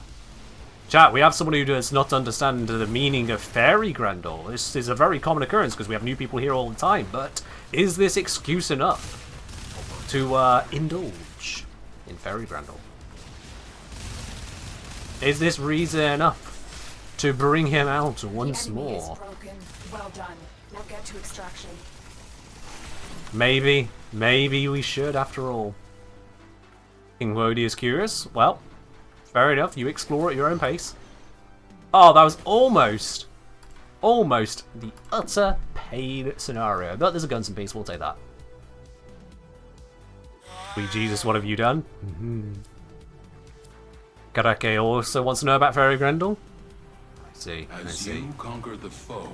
Seeing as that's where we're going to be going now, at this point I'm going to say Miralabe, Amiocritos, and Jordy BG, thank you very much for joining on these Relic runs. We're going to make that the last Relic runs for now, as I get onto the Curiosity and Fairy Grendel. But we'll go Fairy Grendel first. GG's all around. One time I wanted an uncommon drop from a shared relic. We all got the other one. Aww, that is unfortunate. That is unfortunate. But catch you around on the next one. So, you all know what a Grendel is, right? Is there anyone here who does not yet understand what a Grendel is? Don't answer that because you would sound like a little bit of an idiot, quite frankly, at this point. We all know what a Grendel is. We all know and love what a Grendel is. That's a Grendel right there. Very simple. So what is a fairy Grendel? What is a fairy Grendel? Fairy Grendel. I forgot about the ears. A fairy Grendel is an absolute monstrosity. Look at that clipping action right there. Oh, that is gorgeous. Oh, and we got the animation. We got the flipsy-doozies. Oh, yeah. This is a boy who means business. Absolutely. You know what? A Grendel like this has only one role. There is nothing better that a Grendel like this could do than head on over to a busy relay. Because we gotta go make sure the love is shared. Did I ever integrate Fairy Grendel into the D&D project? I have not. No. That is a separate thing and does not need a Fairy Grendel. A Fairy Grendel can be left to the DM's imagination. But let's head on through here. Let's take this monstrosity, and it is one. You can like it, but it is still a monstrosity. And let us bless this glorious relay with the best buff that Grendel can give. Have a shield blessing, bitches.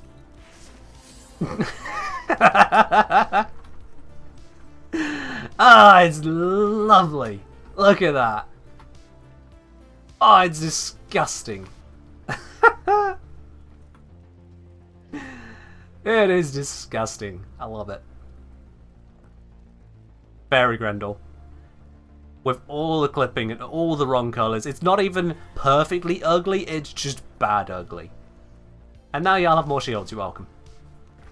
You have more shields, and you have more shields, and you have more shields. Yep. Oh, the Kengineer! Oh my god! Wait, are they here? Kengineer. Cheers to you, guy. Memphis, say, best part about shield blessing, it can't be removed. Yeah. So what was that earlier about benevolent dictator? Yeah. Yeah, about that. Yeah. Very Grendel shield blessing. Gosh, Ken, what do I do to make you put all my favourite things together in a single clip? Well, isn't that the question? Right then, let's go do something absolutely not weird in the slightest. Yeah, this will be fine. Let's take the cold mod off of here. So now we've got just puncture radiation impact. They don't really do a lot. We all know they don't really do a lot. In fact, no, screw that. Let's put the cold mod back on and grab a different weapon entirely. Actually, I'm not even going to use that weapon, am I? I'm going to use this. That's fine. We'll stick with that. It's fine. Right then, ignore all of that. Head over here. That sounds good. The multitude of creatures you have immortalized would cry. Therapist office. Fairy Grendel isn't real. He can't hurt you. Oh, it's real, all right. It is absolutely real. Alright then, so Zom, you probably understand what's about to happen here, or at least when it happens, you'll be like, oh yeah, that's this normal thing. I don't know what you're so. Why are you showing this, Ken? It's normal. And maybe nothing's about to happen, who knows? Maybe it was a simulacrum bug that happened the other day and I can't replicate it. I don't know. Anyway, Sefdol, thank you very much for subscribing with your Prime.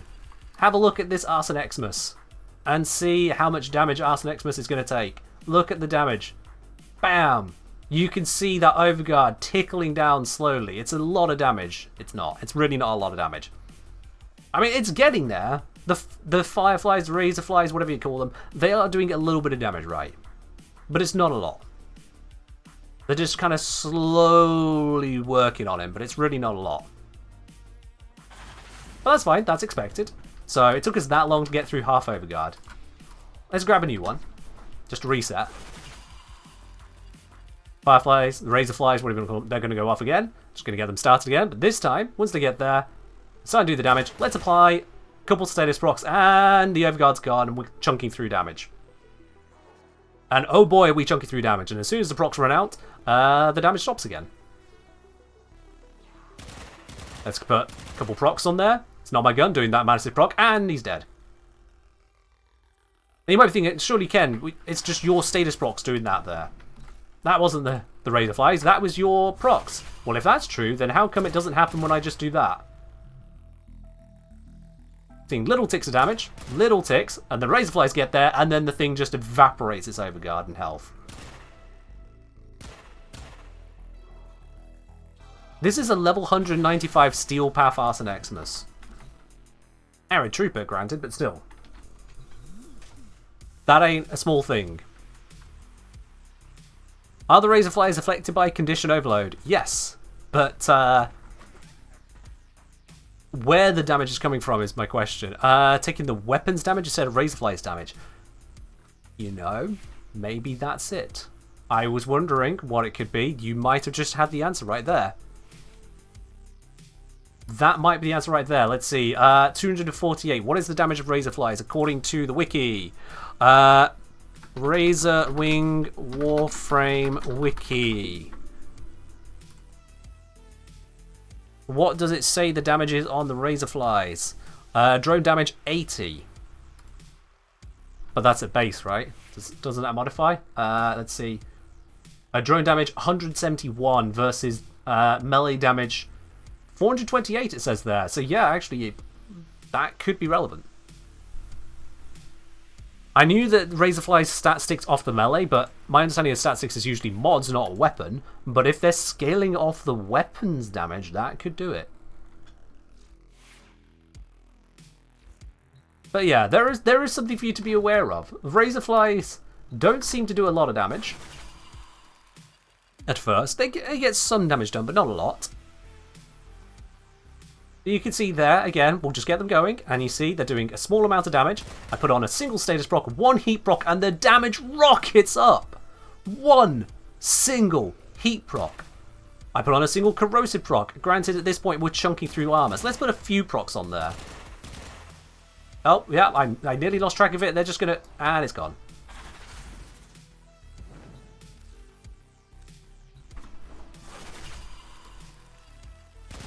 Gonna pre-prime it with that. And we see I'm chunking the damage there with my heat procs. But once the Razorflies get there, the damage just straight in. You know that was not my heat procs. Any arcanes to your stuff that scales off the procs? I mean, we can see here I got a growing power, I got a tenacious bond, momentous bond. That ain't doing it. How do you get massive bullet jump after an edge grab? I'm not edge grabbing, by the way. I'm just launching. But if you're thinking about where some people do grab and then get an even bigger jump than usual, there's a mod for that. It's not arrow advantage, no. Hold on. No, I think it's the bullet jump. Specific. Proton pulls wall dashing gives a bonus bullet jump speed. So that might be the one you're thinking of. But that's not what I'm using.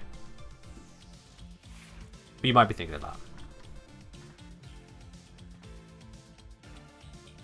that. Someone say, remember the Eclipse galvanized aptitude equations with the additive multiplicative inconsistency must be similar because the formula grabs wrong base damage.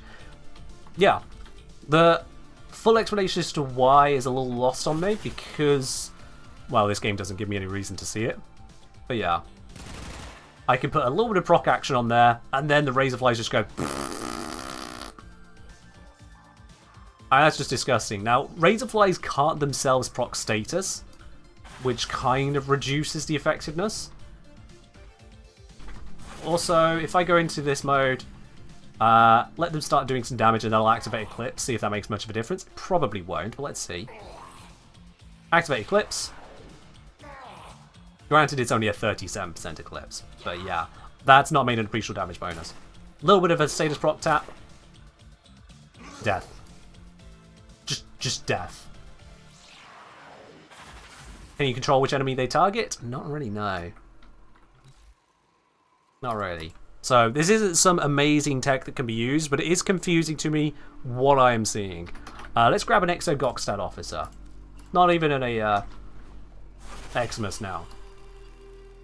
The flies, off they pop.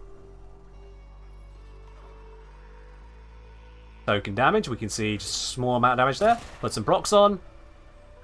And yeah, that damage has racked up a lot more there.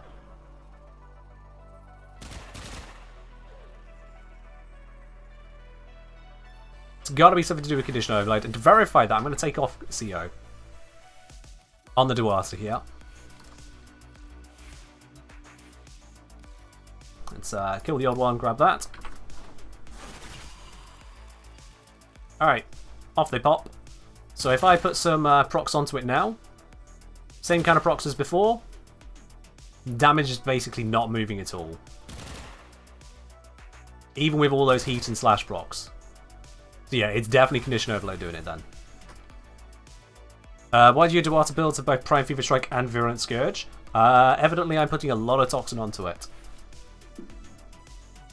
Actually a lot of Corrosive.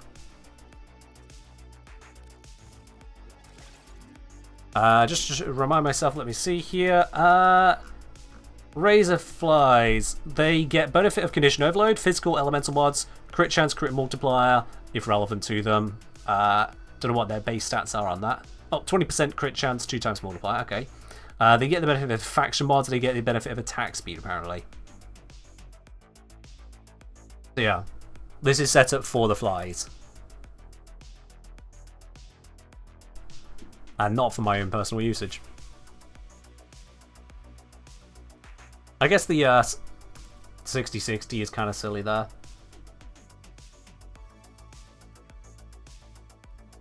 But at the same time, without forming this further, I mean, I could form a former. I could have a the dash melee electric, whatever it's called, shocking touch. There we go. Not sure what I want to put there instead. Can they proc status? No, they've got 0% status chance.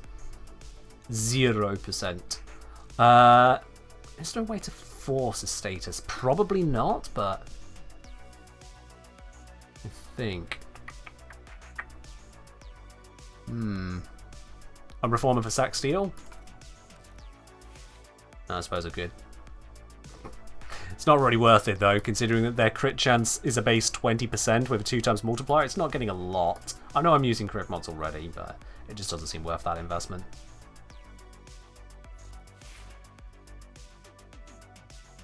Not sure if I could get any force out of it.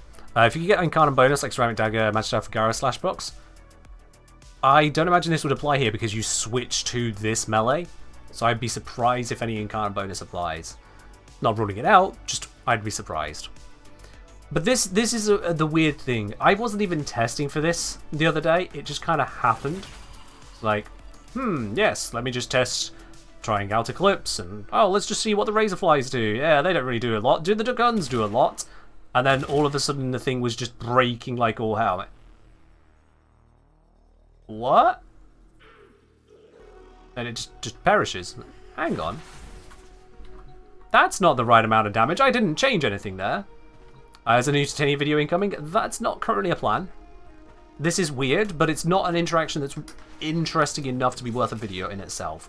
Not without further investigation. So, not currently on the cards. There are other things I'd like to cover first. But yeah, I thought I'd share that little weirdy schmirdiness for y'all. Something is odd about Titania with condition overload on her Fireflies, and that something seems to be in your favour. So, until it gets patched, there you are.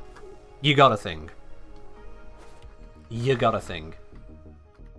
And any way to AoE apply status, such that whatever your flies are targeting, there's status on it, the better. That's all I'll give you on that one. All for now. Okie dokie. That was a little bit quicker to go through than I had intended, but that is fine. What did we get in terms of Void Traces? 1,133 in the end. That is a good amount. It's not max cap, but that's fine. It's a good amount. As I'll say, you can use Duplex Companion to spread the status. I suppose, yeah. That would give a status primer. Hoping it would target the same thing, though. Do stacked melee arcanes change it? I haven't tried melee arcanes with it. Like I say, more investigation is required, That's the entirety of the interaction I've seen so far, is condition overload, do something weird to the pixie damage. That's all I got for you right now. It was very much just a last of the stream, weird detail, something odd is happening there. This room looks even prettier. Something weird going on there. Holy Ireton? There's nothing holy about this room, trust me. There is no god here. Just Iretons hanging from the ceiling, sneaking into the ceiling. It's Ireton in the wall right there, you know. Companion disabled on Razor Wing. Don't know if that stops the duplex companions, though. And if Zom is suggesting it, it probably doesn't. Because Zom is very knowledgeable about this game. Ireton in the wall is confirmed. I mean, yeah, it's been a while, like that for a long time. Look at this one right here. I am never going to touch this Ireton, because I don't think it is physically possible to place one back there. This ended up in the wall when the orbiter got changed in an update a while back. I refuse to move it because it's impossible. I want to keep my impossible sculpture. So I shall. Simple as that. Quick look for the curio, everyone. You'll struggle to find it. You'll genuinely struggle to find it. I could show you all over this orbiter.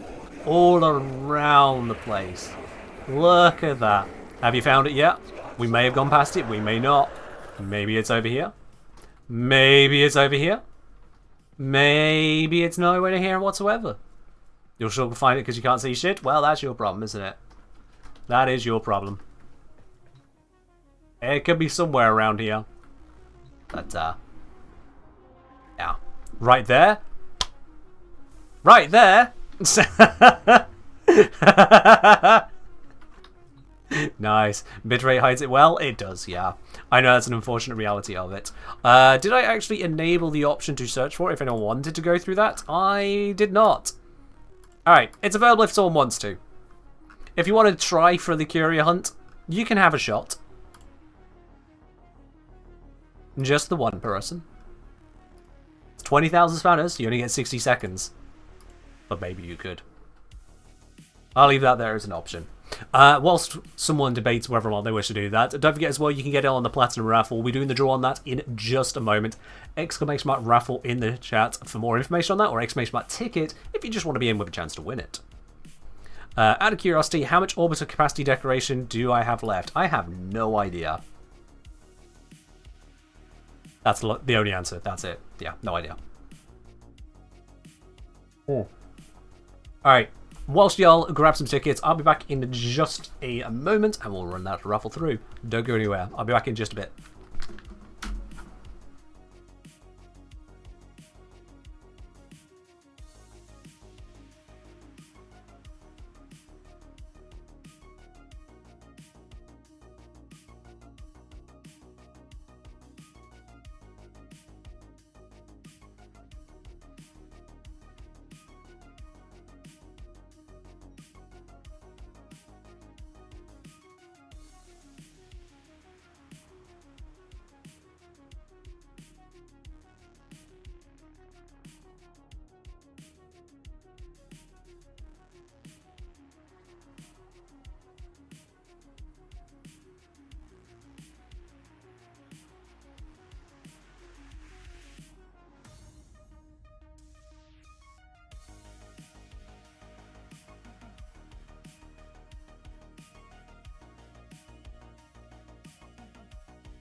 Alrighty.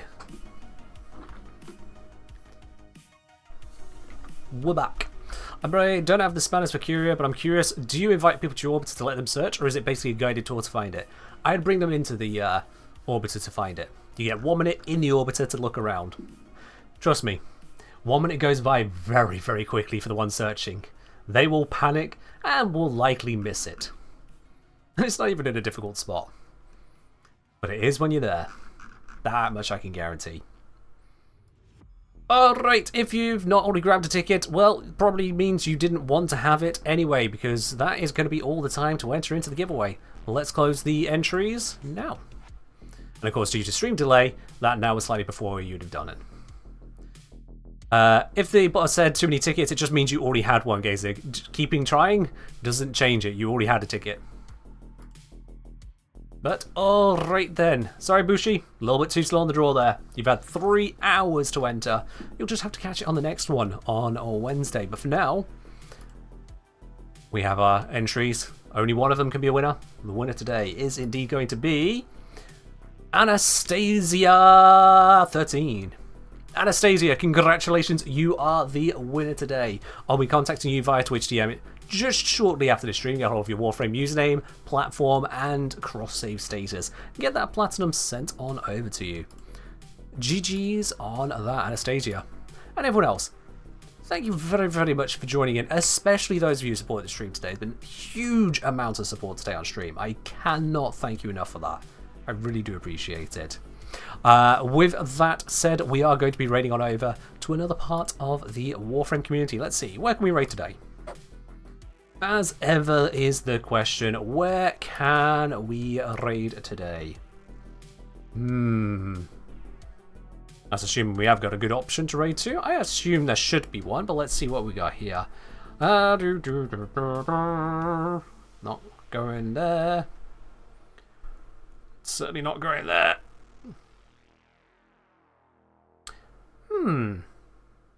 Okay, bit of a VTube mixed bag as ever. What even is that? What is the inspiration for some of these avatars? I really... to VTuber or not to VTuber, that is the question. The answer is not. I've made this clear before now. We've had poor experiences on VTuber rating, so I just don't do it. Perk, I think, ends now, if I recall, so that's just not an option. So, help me out. You still around? You usually have a good suggestion. I'm going to scrollies a bit. Just looking around microphone, because my microphone is right in the way of this part of the screen. I could move it, but it's... then it messes with my audio. Ghoul and Ghoul are a couple that just started playing Warframe. Yeah. Could go there. I'll be honest, I wasn't exactly vibing for the mood of joining in on Baby Tennos again. We did that for recently. We could have a look. Now, the Rebel is a nice guy. Do they VTube? Do they... Oh, looks like we got partial AFK on the Golden Ghoul.